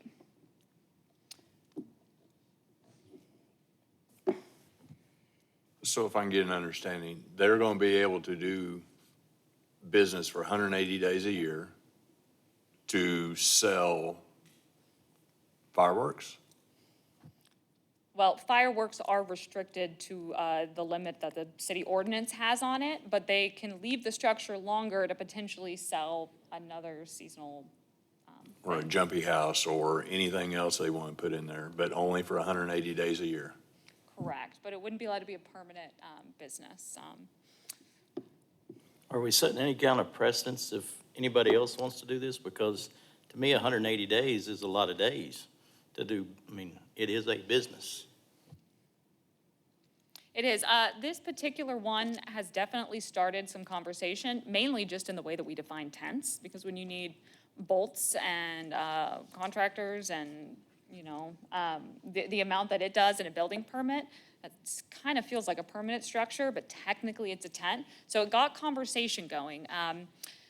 I am not well-versed in all of our tent ordinances, and so I know that we have the 180 days, but I cannot speak to recommendations or suggestions. I think I'm surprised just a little bit that we wavered like the landscaping and stuff like that. There's several businesses that really only operate, let's say their landscaping business or whatever, they're not gonna operate year-round, but they're having to adhere to the same rules as every other business that has to.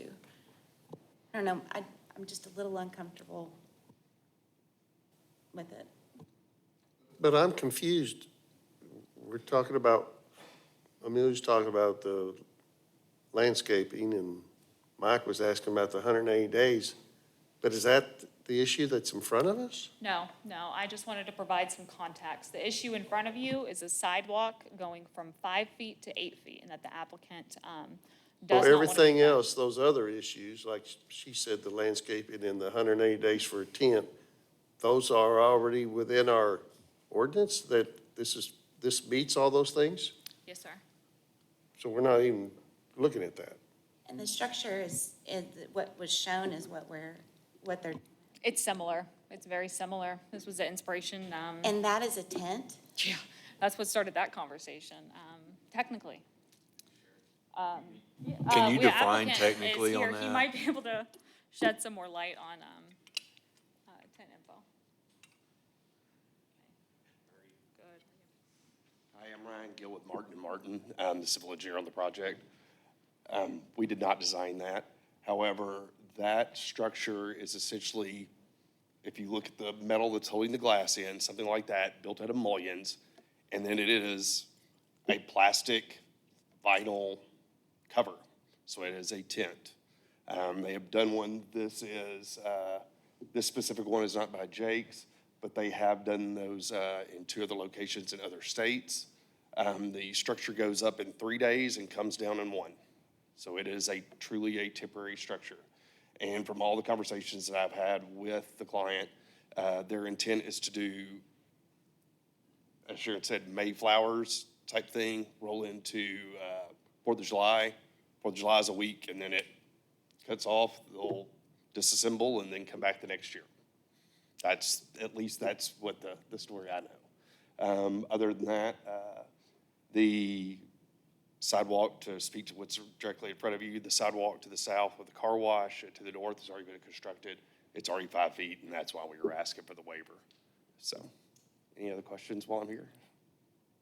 So the large driveway that's been constructed there, is that for this, or was that already there before this was coming? No, sir, it was constructed as part of this. So we submitted last year, got full approval, stamped drawings and everything. Didn't need waivers, didn't need variances or anything like that. So that got constructed. They didn't have time to get the actual pad for the building tent. I actually wrote an email to her, I keep calling it that, in time for that. And then whenever, after they saw it and used it just as a regular intense type throw up, they wanted to add the additional parking. And that's whenever it triggered the more parking spots. We only had 3 in the original approval, and now it's 20-ish. I can't remember exactly. But that triggered the waivers of variances. So again, Sharon, what's before us is just a sidewalk waiver Yes, sir. and nothing else. Correct. So, sorry about that. So when somebody wants to do this, do they have to do bathrooms or anything like that? No, because of the temporary nature. If it was a permanent structure that could be there all year round, then yes, they'd be required to have some bathrooms. This is pretty big news. I got a lot of people that are gonna wanna take advantage of that. Do you know, Sharon, why? Because that car wash is brand new, pretty brand new anyway. Why does it only have a 5-foot sidewalk? They were granted a variance from the 8-foot sidewalk requirement. Or, I'm sorry, a waiver from council.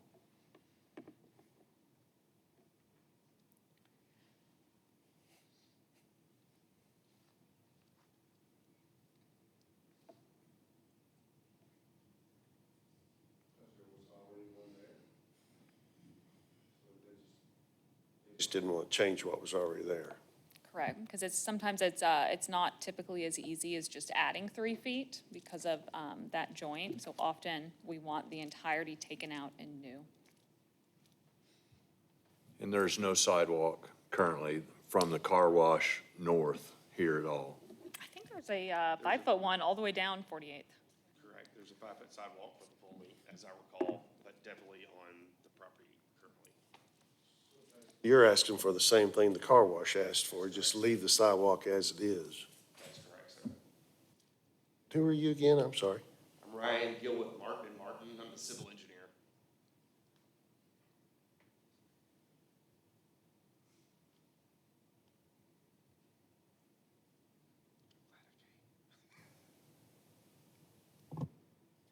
So when you made a comment about how easy it goes up 3 days, down in 1 day, Yes, sir. after 180, it's coming down?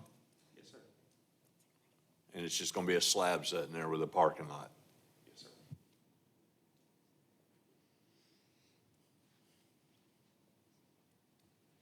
I'll make a motion that with the resolution pass. Second. We have a motion and a second to pass a resolution. Any further questions or comments from the council? What option? The one where they get the waiver. Is that option one? Option one. Option one. Grant. Is that the second? I'll second it. Any further questions or comments from the council? Any questions or comments from the audience? Call for the vote.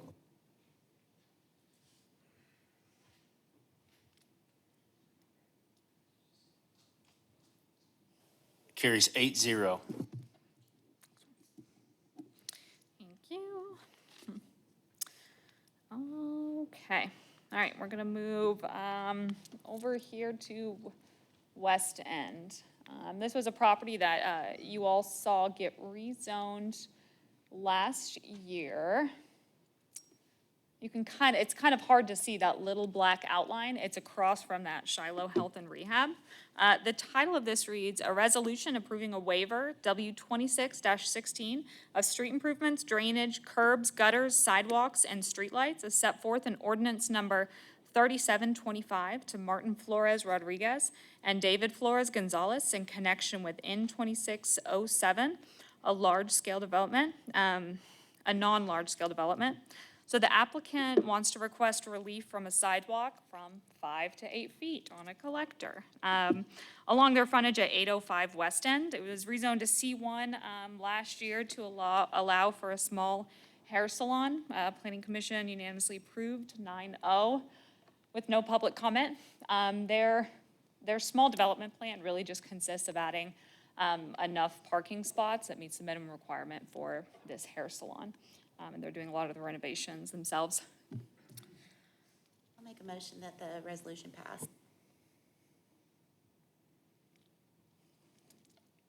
Second. We have a motion and a second to pass a resolution. With Are there any what option? comments or questions from the council? What?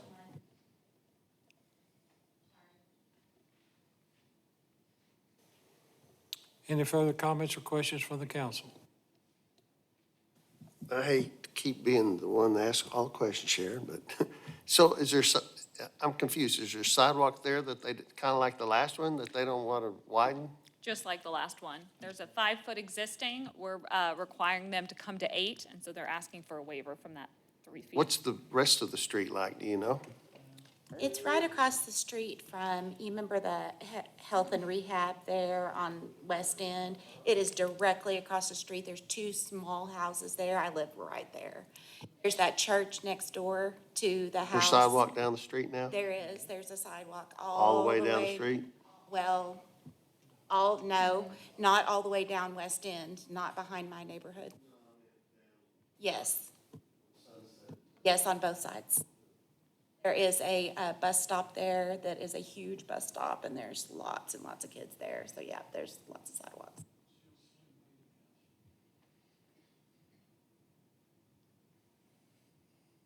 Any further comments or questions from the council? Any comments or questions from the audience? Call for the vote.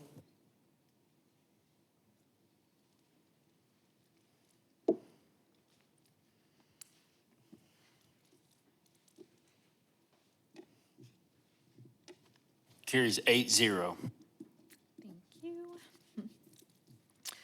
All right.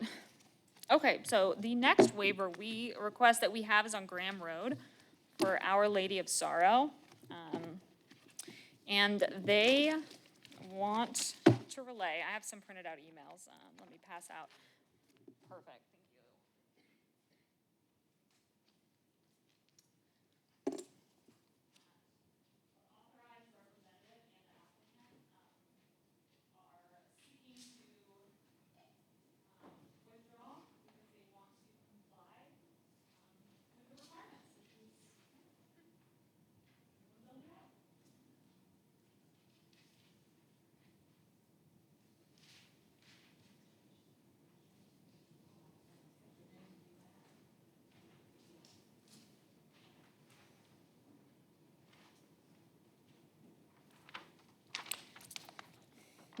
And for the record, this was an email from the authorized representative, that after discussing with the applicant, that they've decided to withdraw the waiver.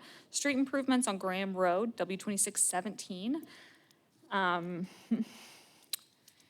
They want to revise and conform to the standards. It was recommended at Planning Commission to do fee in lieu of, and they were of the opinion that if they're gonna have to pay for it, they would prefer it just be built out so they can use it.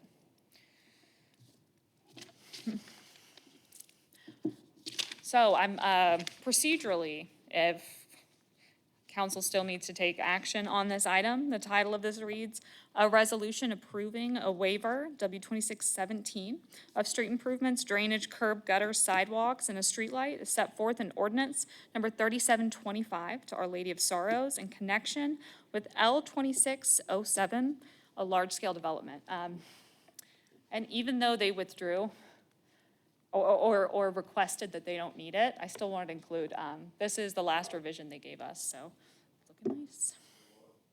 The last revision for their large scale, and we just wanted to include a little rendering. I've been there, I've attended there. It's a tiny, tiny little church in a little metal building, and this is amazing, amazing from what's there. So good on them. So I'm a little confused. Sharon, you're saying they're wanting to withdraw their request for a waiver? But the letter we got from ESI says they want to withdraw the waiver and ask for a fee in lieu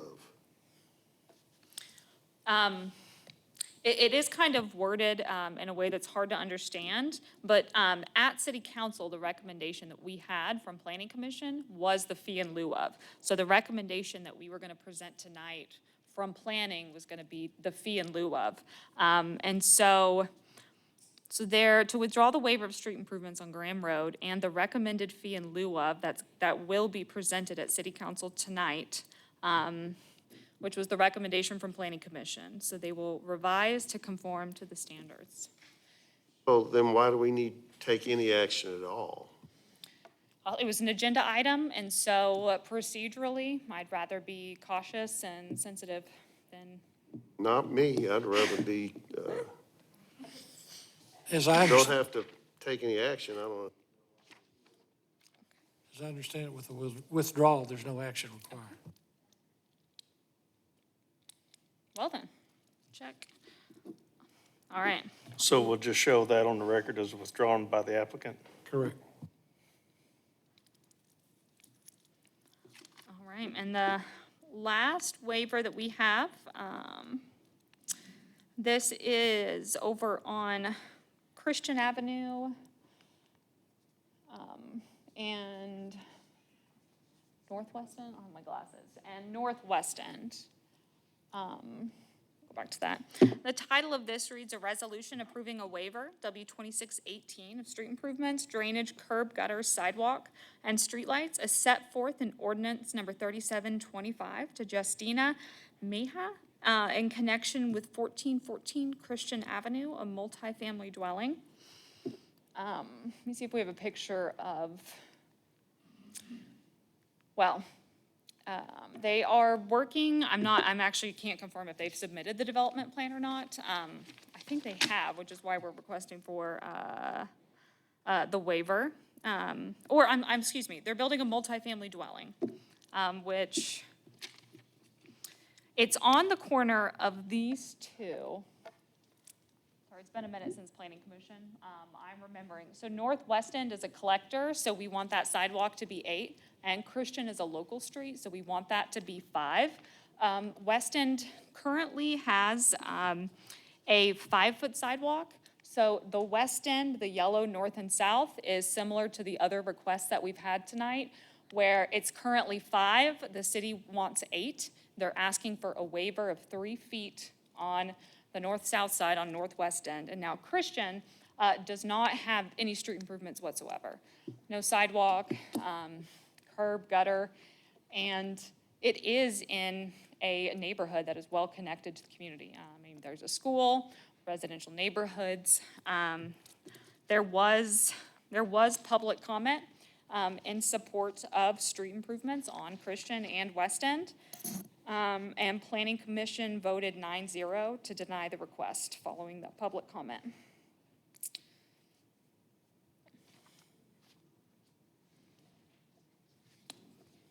Correct.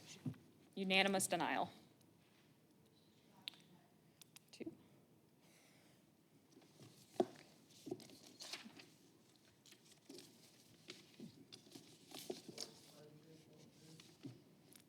Planning Commission denied the request unanimously, 9-0 denial. As part of the 2023 bond program, we're doing one called Smart Schools, and putting Sidewalk Up Christian is one of those projects. So we would very much like to do Sidewalk on Christian to get those neighborhoods to Elmdale Elementary.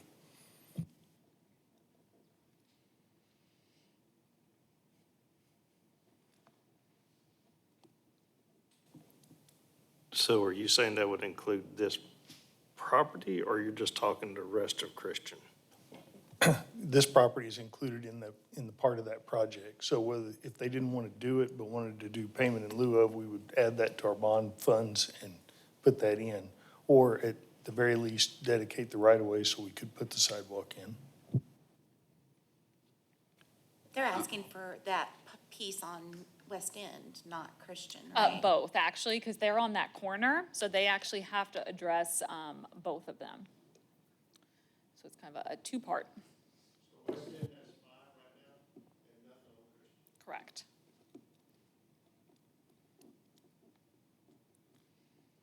What option was payment in lieu? I move for approval of the resolution, option 3, payment in lieu. Second.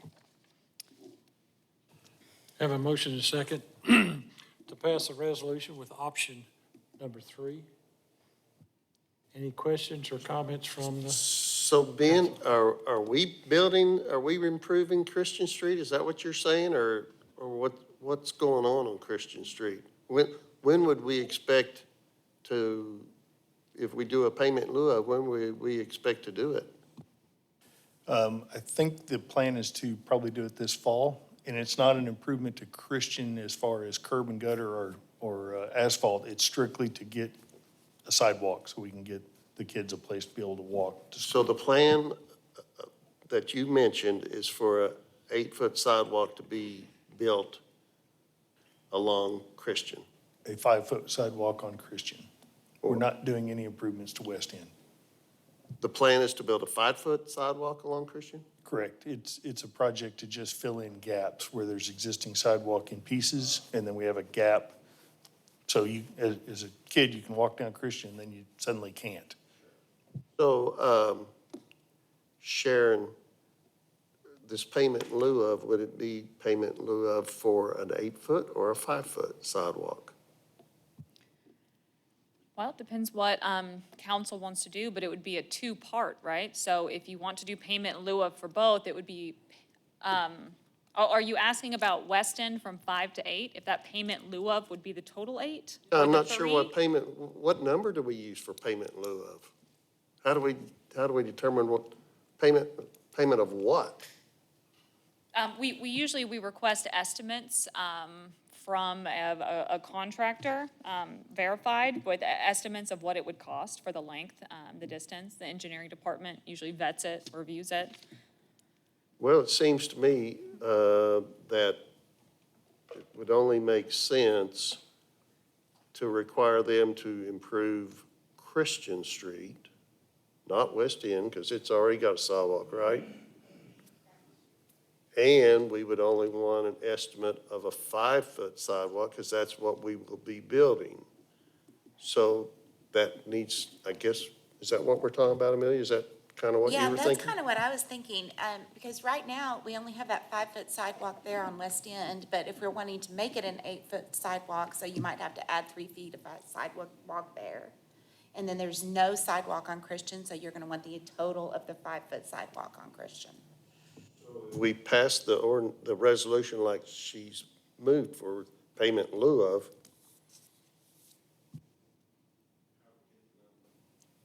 I made the motion. What I would like to see is, we do have a motion. Well, I don't know how to amend it to make this work, but I think that we should give him a waiver on the west end and payment in lieu of 5 foot on Christian.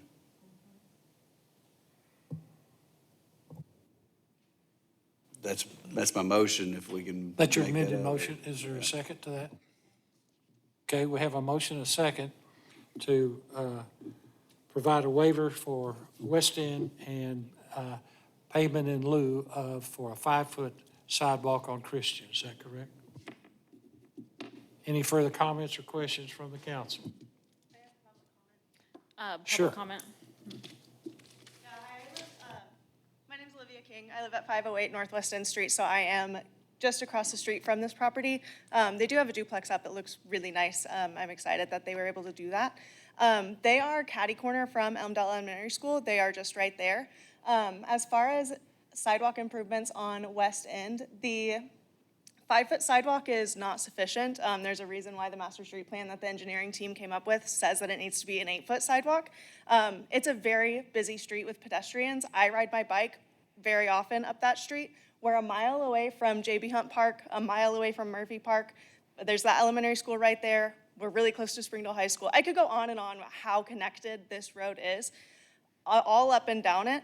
The 5-foot sidewalk isn't sufficient. The Good Samaritan Center at Huntsville and West End, they did do those sidewalk improvements. And as far as I'm aware, up Northwest End Street, was one of the first ones. A lot of the houses on that street are really old, which is why this one was torn down and is now being reconstructed, and now this is up in front of you guys. As time goes on in the next 15 years or 25 or however long, it's really likely that, number one, this duplex is gonna remain there. There's not gonna be another opportunity for these sidewalks to come up. But beyond that, all of those houses north of it, some of them south, they're also likely to come down and be rebuilt. So my concern is that as time goes on, if this house gets a waiver or if another one gets a waiver, then you guys are gonna look around and be like, well, it would just be silly to have mismatched sidewalks, but that's where we're at right now. Christian has some sidewalks up and down it. So I'd rather see the improvements happen than not. It's a busy street. There are pedestrians all the time. The Hog Eye went up and down it. I would love to be really proud of the sidewalks in front of my house as thousands of people run up it. But anyway, that's my piece. I would love to see the actual sidewalks, as the master street plan designates, come in.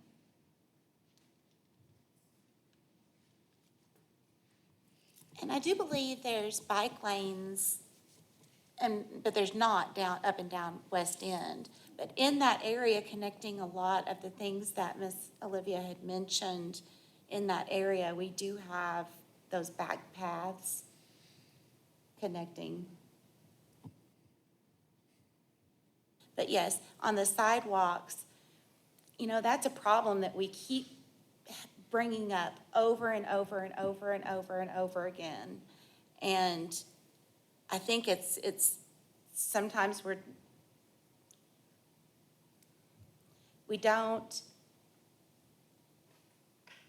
I don't think we ever hardly enforce the bigger sidewalks unless it seems to be like more of a commercial type company that's coming in but normally what I'm seeing is that we are often, if not always, denying the expansion of the sidewalks. So again, Ben, you're saying when we come in on Christian Street to make those improvements, it will be sidewalks. And the sidewalks that we will be improving will be 5 feet? Just to make that clear. That's correct, because if we were to make them 8 feet, we would have to buy right away the entire length of Christian, and there's no way the project would make any sense. So we're just trying to get it to the 5-foot standard so the kids have something to walk on. And again, when would you see this happening? I'd be hopeful that we would put it out for bid this fall. So what's the advantage to doing the payment in lieu of instead of just having them go ahead and finish the sidewalk? That way we get it done now instead of waiting till next year, basically. So it batch. Oh, I understand. But we could make them build a 5-foot. Why would we wait? Well, they don't want to do it right now, so if we make them do it, Wait, they don't want to do it now, why? they're asking to waive it. They don't want to have to pay for it. They don't want to have to do it. So why would we waive it? We're not. Yeah, so why don't we just go ahead and have them do it? If they're gonna pay for it anyway, that's what payment in lieu of is, right? If they're gonna pay for it anyway, why not do it now? And why wait? I guess that's up to them. We're going to enforce whatever we decide tonight. So. But we're gonna not get a sidewalk probably for a year if we do a payment in lieu of. I think the advantage of the payment in lieu is that under city ordinance, me and Sharon have gone over this, but they're not even required to come before y'all. So I think that's the advantage or why someone might pursue that, because they could just, it's not a waiver, technically. Ben, is that street curb and guttered? I think it is in places, but not the entire length of it. So if we require them to put that in and they get it in, how would we match that? Could the alignment be off? Could it be different? Could it be, if there is curb and gutter? Well, and if I Would may the add, sidewalk be behind it, or would it be a 3-foot green space, or how would that work? Those are all great questions. We do not have this designed yet, and I'm not even sure if it's going to be on the south side of Christian or the north. We're not doing both. And I think we were leaning towards the south side, so it may not be germane to this conversation because I think we're doing it on the south side and this is on the north side. Is that right? correct. And curb, gutter, and streetlights, although it is in the title and the bulk of our standard waiver, this is not a development plan. It's just a multifamily dwelling, so a duplex. And so the only requirement that they are, need to meet to get C of O is a sidewalk. So if we had them do it, I just want to note that it wouldn't be, they wouldn't be required to do the curb, gutter. But there is sidewalk in different places on the north side of Christian Street currently.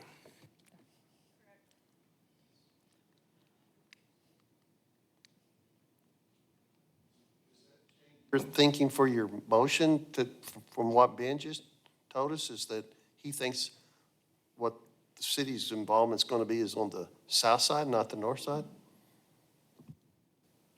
I mean, yeah. Yeah, kind of an important point. We're basically saying payment in lieu of us never doing it there.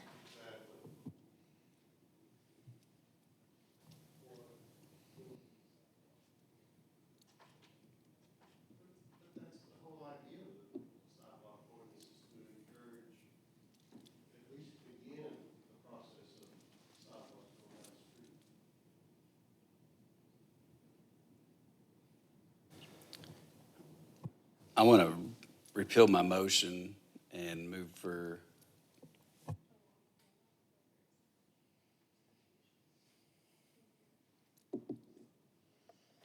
You,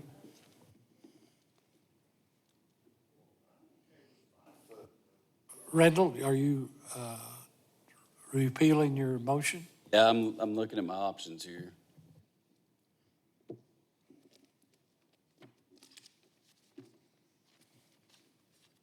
And I move for option 2. Denies a waiver of street improvements. But that will also force them to do the 5 to 8 on the, on West End, correct? Is there a withdrawal of the original second?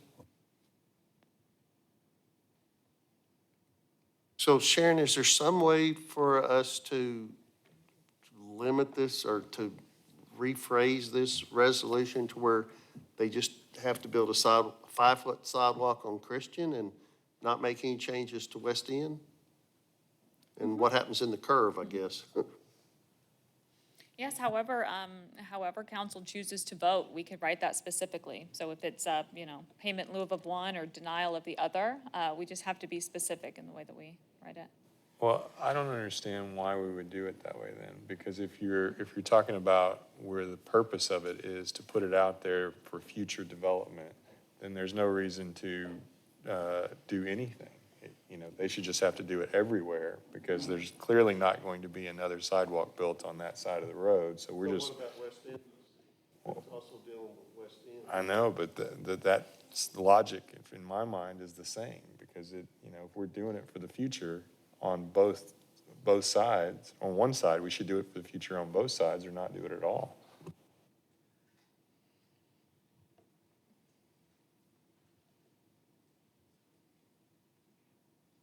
Hey, Ben, do we have plans of doing those 8-foot sidewalks, filling in those gaps, correcting any kind of mistakes around those schools? We don't have a plan to do an 8-foot walk in relationship with this particular program. But if we were to ever do any improvements to West End, we would widen it to an 8-foot walk. That's the new standard. The reason that we focused on the elementary schools is because the buses won't pick kids up within a certain distance of the school. And so there's a new need to be able to walk to and from school by both parents and students. And so this is kind of the prime example of where we should start putting sidewalk in. We should waive it out in the middle of nowhere, but next to schools is the place we need as much sidewalk as we can get, in my opinion. Then I agree with Randall on his change to option 2 and deny their request for waiver. I second. So we have a motion and a second for option 2, which denies a waiver of street improvements. Is everybody clear on the motion? Any further comments or questions from the council? So for this individual, are they going to have to get with the city to look at placement design or anything on this walk? Yeah, in relationship to a duplex, normally the building inspection department would monitor the construction of that sidewalk and get it in the right place. Will it be in exactly the right place forever and always?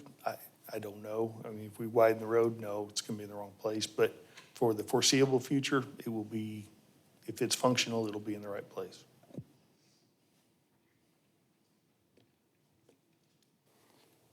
Any further questions or comments from the council? Any further questions or comments from the audience? Call for the vote.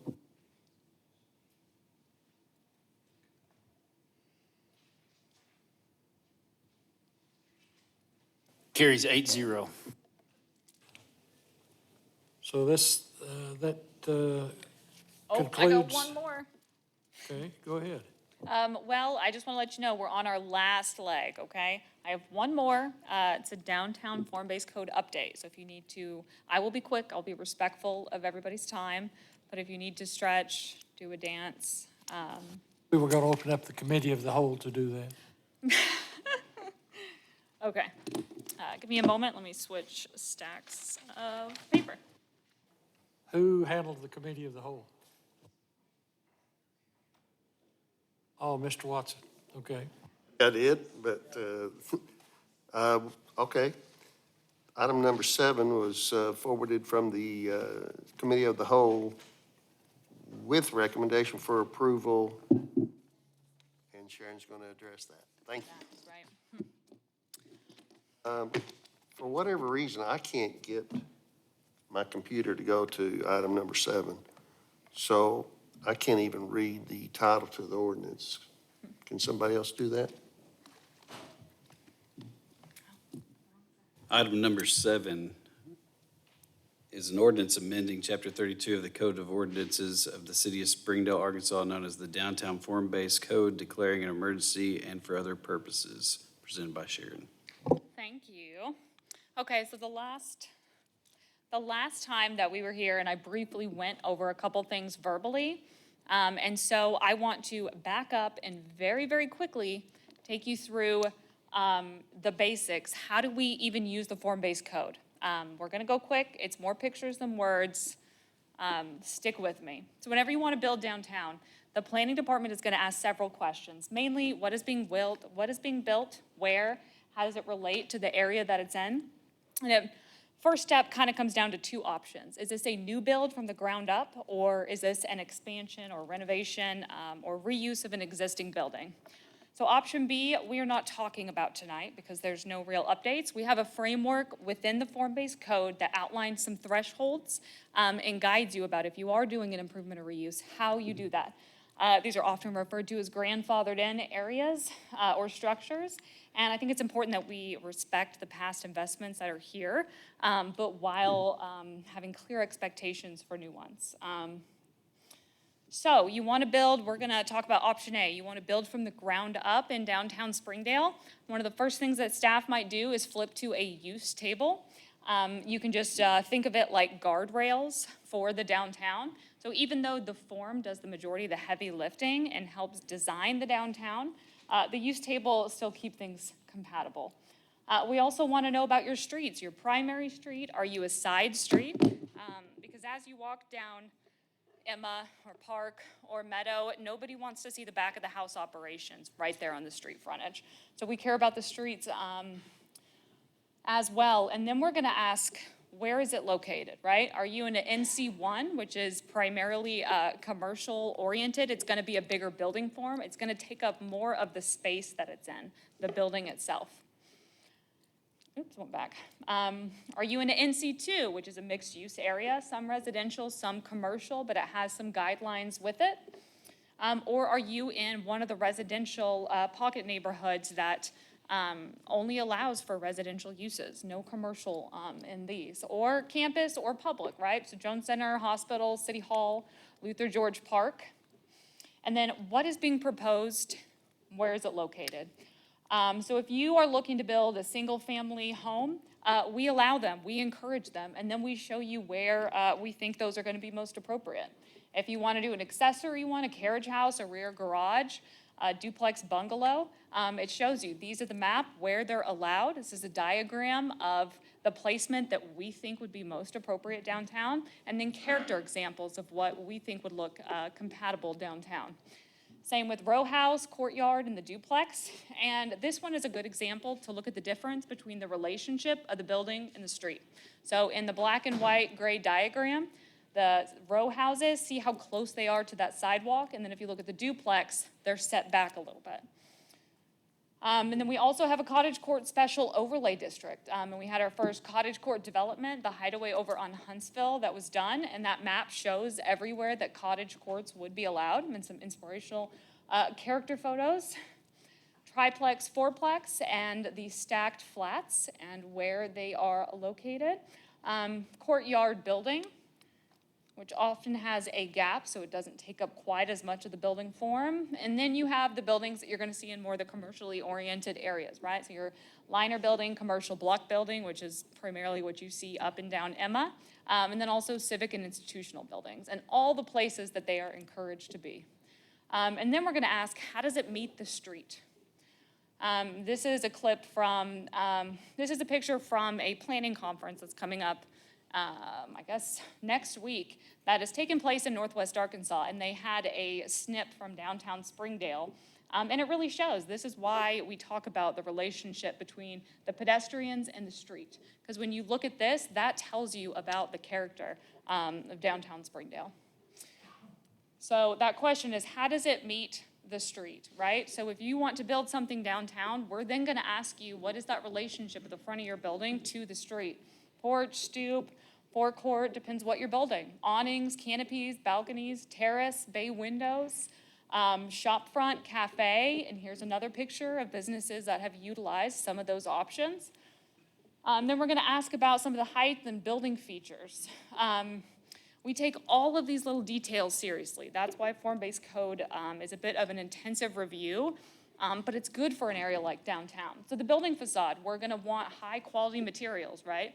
We're gonna want durable craftsmanship over just showy design. We want things to last.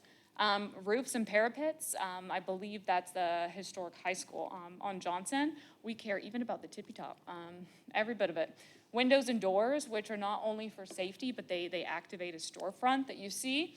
Street walls, so at the senior center, they have a brick sign on Emma. It's a senior center, but it's really big. So it's actually, the first purpose was not a sign, but a street wall, right? Since the original location, since it moved to that south side of Emma, there was a requirement for more building form. So that street wall helped them accomplish that. And that was that relationship to the street. And they're also good for hiding trash cans or things the residents need. And equipment and signage. We want every little detail addressed. The lighting, we're looking for durable ones. We want safety and visibility, but without being too bright. And it's not on here, but it's good to know that in residential areas, if there is a business, non-illuminated lights. And then what about parking? Let's just touch on it since we're here. Downtown Springdale is not anti-parking. We're just pro-walkability. So no zones in downtown Springdale prohibit parking. None.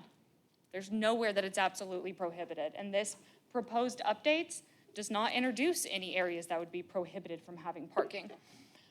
There's nowhere that it costs to park in a public parking space downtown Springdale. But we want parking to be secondary, and the building form should take the priority. So one of the updates that we're proposing is that surface level parking should not be visible from Emma. So we just don't want to see parked cars and headlights while you're walking down our main strip of downtown Springdale. And in other places, there are some guidelines that we want parking set back 30 feet or screened with a street wall. And we have a use unit 27, which is, the only use is a parking lot, right? So often you might see a commuter parking lot, but somebody can get a business license just for the use of a parking lot. And this update just proposes that that is a conditional use in an NC1 and an NC2, so that they have to come before us and tell us that, how that access is gonna work. So right now, use unit 27 is actually permitted in an NC1 and an NC2. So you could buy land on Emma, tear down whatever building is there, and just make a asphalt parking lot. Yep, so we just have to come and talk about the project. And then we did the downtown parking study. A lot of people saw this picture and image circulating around, and this was never proposing, let's go build 6 parking garages, right? This was just simply identifying potential locations that one could be. Because if the longer you wait, the more other development comes, and then that spot might not be compatible and actually work. Also, they take years to plan and construct. If they had a permit started tomorrow, it would be like a minimum of 3 years. And then you add on the time it takes to plan. So these aren't quick. So this map, again, just proposing locations. And the reason is that on beautiful May weekends, we're all seeing more of this, right? And then once you have the hotel open and other events coming, eventually we think that there will be the need for some sort of additional. And then just a snip of our most restrictive and least restrictive parking. So an NR1, NR2 that only has residential, and some units you have to have 2 spots per dwelling unit, which that's the same as the SF2. And an NC1, so that's downtown on Emma, there are some uses that have 0 parking requirements, right? So whenever Bella's moved back to Emma, and everybody was excited, when we did their business license, there is 0 parking requirement that we have to go and look. And if there's residential in an NC1, so on Emma, you can have residential, but not on the ground floor, second and above, you would only be required to have half a space per dwelling unit and not to exceed 2, which means there's actually a maximum. And if there was 1 unit, we would just round up to 1 spot. Okay, I'm done talking about parking for downtown. If we get this far, as we talk to people who want to build, there's a review checklist that's on our website. It's been up there for 8-9 years. And then staff needs to determine the path forward. So whatever is being proposed that's going to be built, is this going to take a development plan, a large scale, a non-large, public hearing, staff level review? Is a rezoning needed? Are they going to require a deviation? All of those things have to be discussed. And before we know those answers, sometimes we have to have a meeting with fire, building, engineering, other departments, and get the full concept of what they're doing. And then the next step is us. We're always here to help. We want to help facilitate development. So if you're not familiar with all of us, please come say hi and talk to us about downtown, and if you have anyone that wants to build. So the proposed, now that you're all downtown form-based code experts, to go over the proposed updates that we have. So this image is actually from the recommended changes that we presented to council in October of last year. All of these are still proposed. So the first one was to add carriage house to building type for neighborhood residential type 1, and then to allow ADUs in all the form-based code residential areas. The carriage house, still proposed. The state legislator actually beat us to the ADU. So any lot with a single family home is now permitted to build an ADU behind it if it can meet building and fire codes.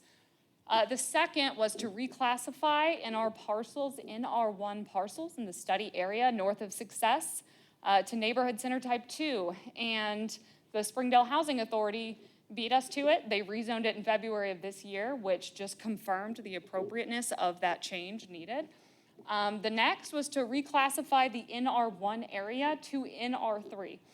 So that highlighted that little red box of that neighborhood. It's still gonna be residential only. It's simply gonna add a couple more options like carriage house and rear garage that they will be able to do. And then D, like I mentioned with the parking, we just don't want to see headlights from parked cars on Emma. And a good example of this is the Sundry Hotel, really, is because a lot of their site is actually surface level parking, a lot of it, right? But when you are walking down Emma, that will be a secondary thing. You will be interacting and looking at the building in the front, and it will take up the majority of that space. So that parking is there, it's relevant, and it's encouraged, it's supported, it's needed, but it's the afterthought, right? It needs to go in the back. Further updates that came out of it, we are proposing a seed expansion. So that little area in the red circle, so between Holcomb, West Sunset Avenue, South Thompson, and Quant. And then we did a little clarification on the regulations for seed. So the map that we have here, it functions very much like the land use plan, where it is a guiding document, it's a framework, we're looking to it, but the applicant has the option to ask for a different district. And then we clarified procedurally, just to confirm that it's gonna be handled like a typical rezone application. We were handling it that way, we just needed to clean it up a little bit. So a couple of the frontage ones. So Tech Plat Review, TPR, already existed in our form-based code that some items need to get reviewed, and that technical plat review, that is basically the gang that reviews planning commission things, right? So we have somebody from building, engineering, fire, police. We have a list of people that we send these to and get review and comments back if they have any concerns, even utility companies. And so one of this is proposing that shopfront and cafe be approved via the Tech Plat Review Committee.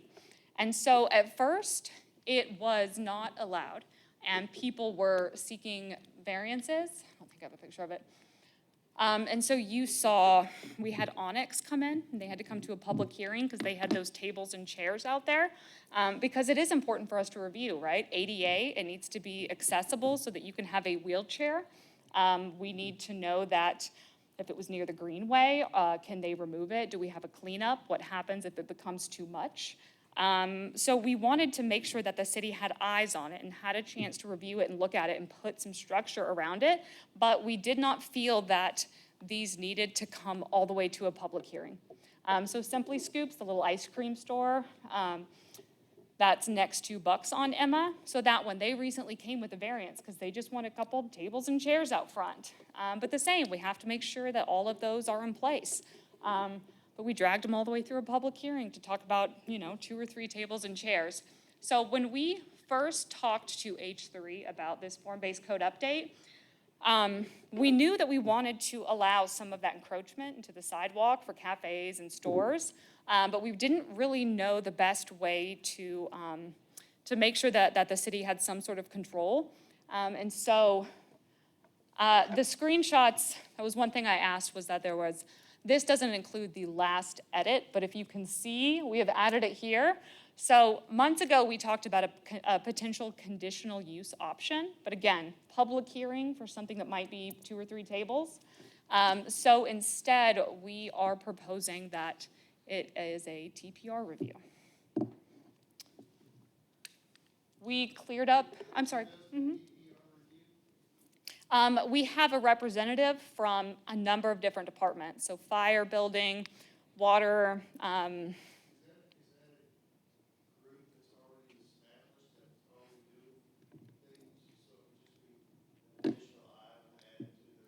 Yep, it's a noted group that reviews all of the development plans for Planning Commission. So during Planning Commission, we have all those staff comments. That's from that Tech Plat Committee.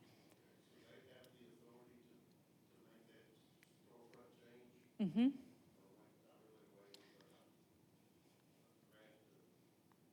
It would be an administrative approval. Yeah, but we need to make sure it meets and it has that accessibility. The next one was a slight clarification for administrative adjustments. So form-based codes in downtown development it's sometimes hard because it's like historic restoration. You don't know what you're gonna get into. You discover things are off an inch here, right? We thought was level is sort of not. And so we already had administrative adjustments there. We are just simply adding one for building form that allows up to 5% of the building form length. That's the only update there. So NC2, let me show you the map first. Okay, sorry, I didn't know it was back that far. I regret this. It's too late. Okay, NC2. So this is the area, it's a pretty broad area, right? It tends to be my favorite area. Just because it's flexible. It's a neighborhood scale, right? We want to make sure that it's neighborhood appropriate. So everybody take a photographic image and remember what that looks like.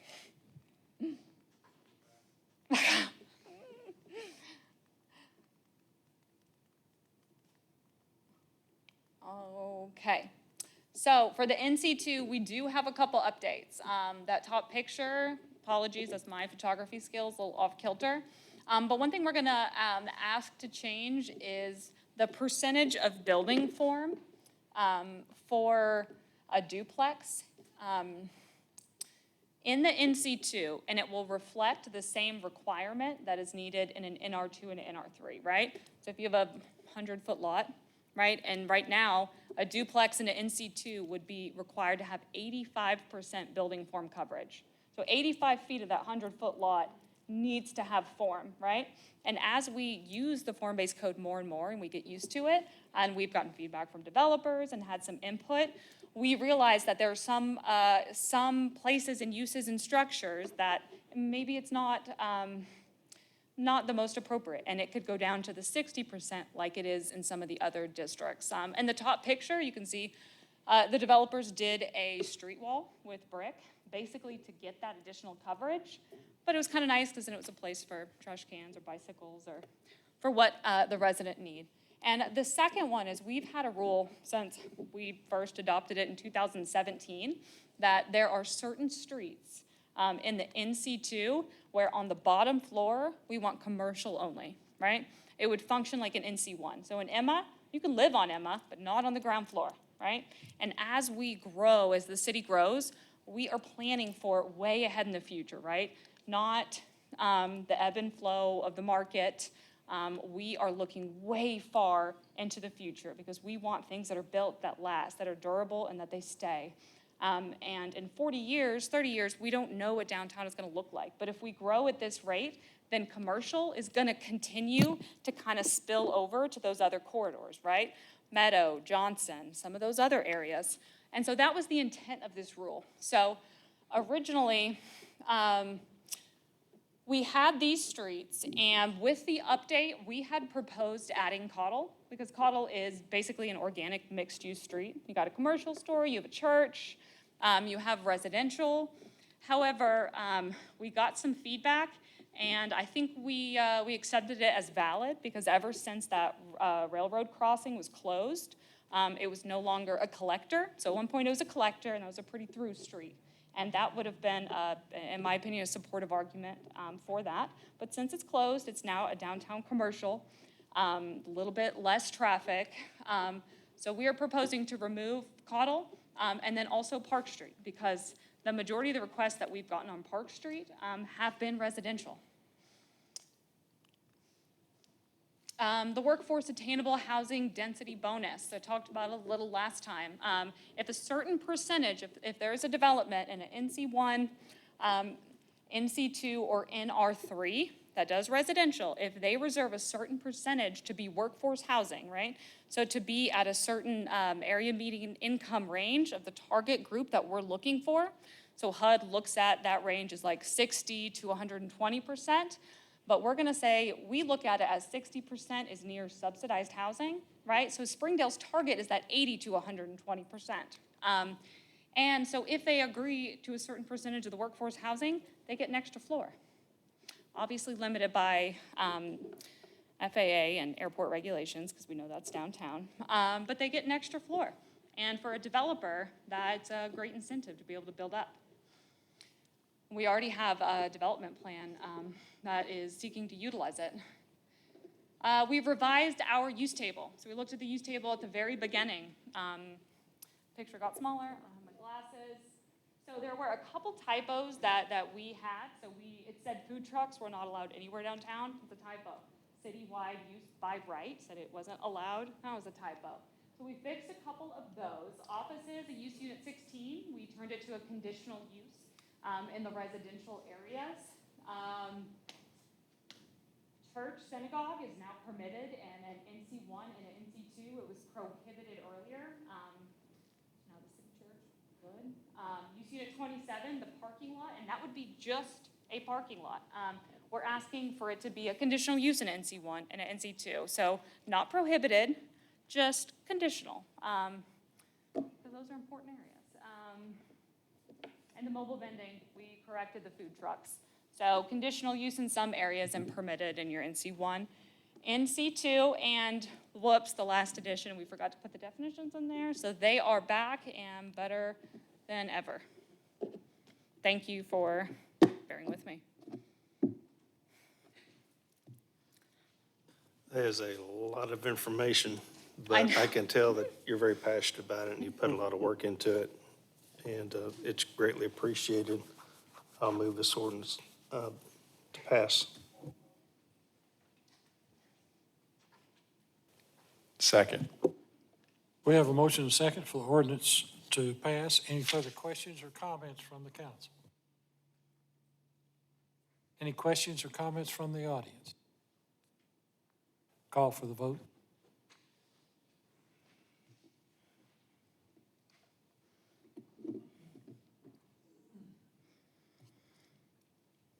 Passes 7-0. Move Thank emergency you clause all. be adopted. Second. Thank you for bearing with me. There's a motion and a second for the emergency clause to pass. Any questions or comments from the council? Call for the vote.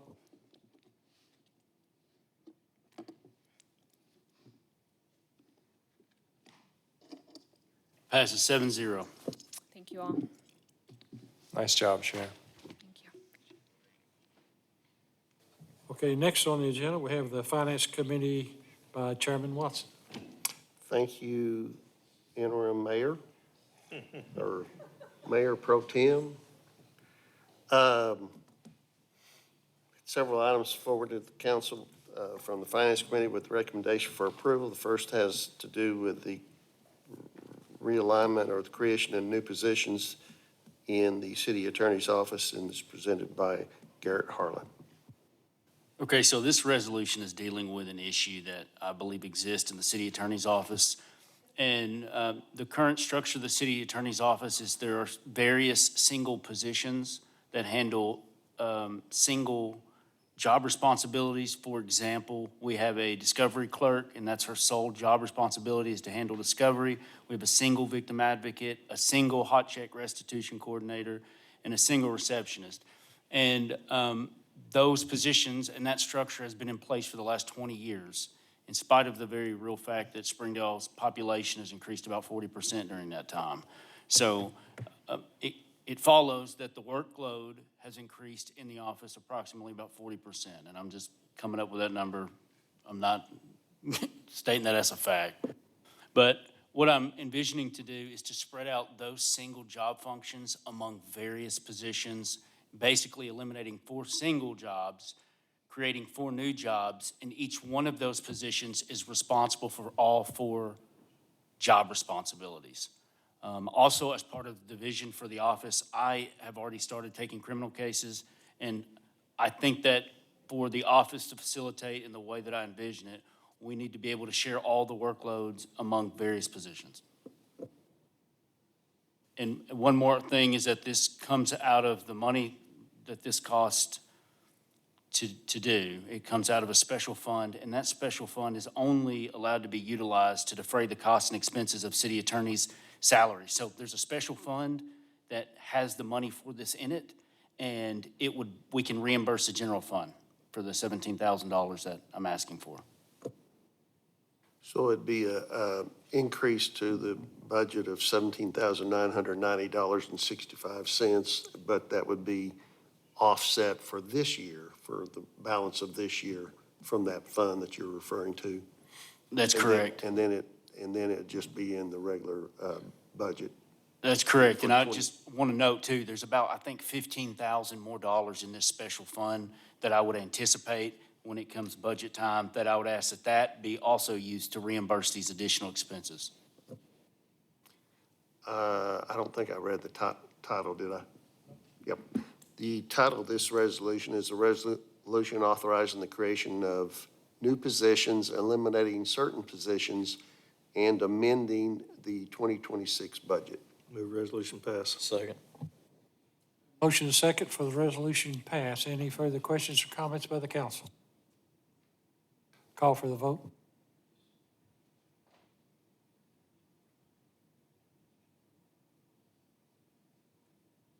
That passes 7-0. The second item also comes from a request from the city attorney's office. I'll let Garrett address this, has to do with the retirement payments.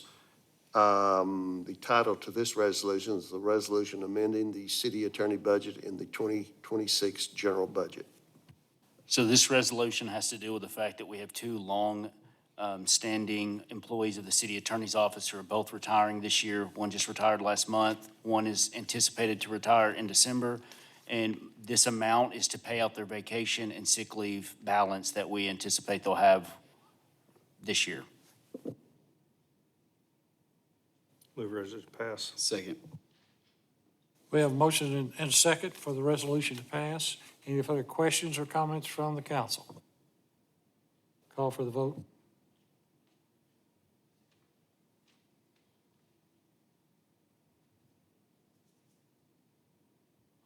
That passes 7-0. Thank you, Garrett.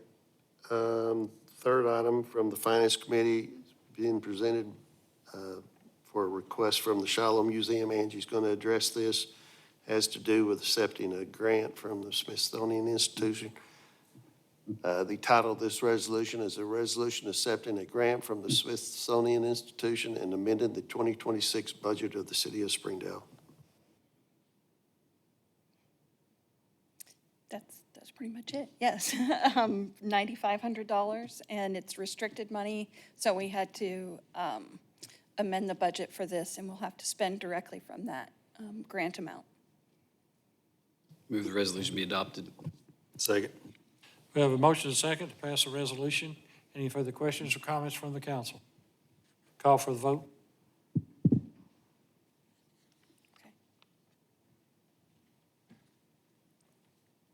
That passes 7-0. Fourth item is a request for amendment of the budget from the airport having to do with insurance proceeds received by the city.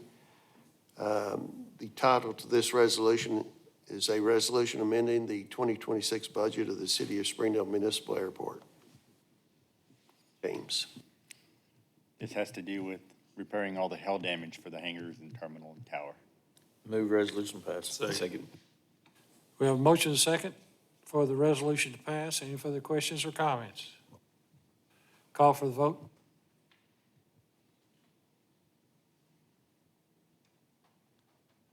Carries 7-0. Fourth item is a request from, I guess, the police department, since the animal control officers are now under the police department.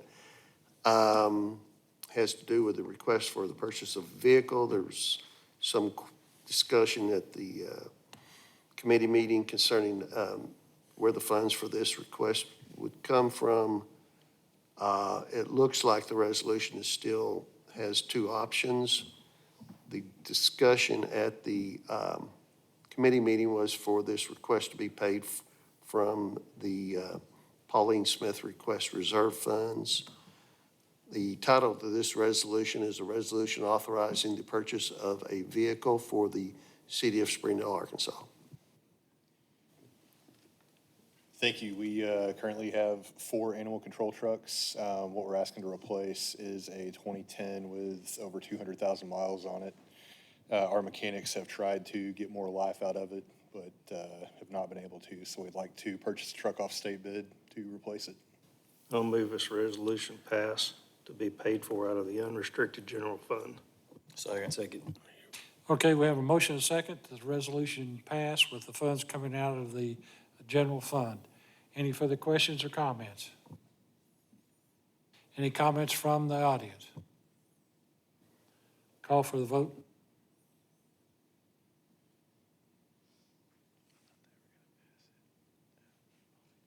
Carries 7-0. The next resolution has to do with the equipment for that vehicle. The title to this resolution is the resolution authorizing the purchase and installation of equipment for an animal control vehicle for the city of Springdale, Arkansas. Move this resolution pass to be paid for out of the unrestricted general fund. Second. We have a motion and a second that the resolution pass with funds coming from the general fund. Any further questions or comments? Any questions or comments from the audience? Call for the vote.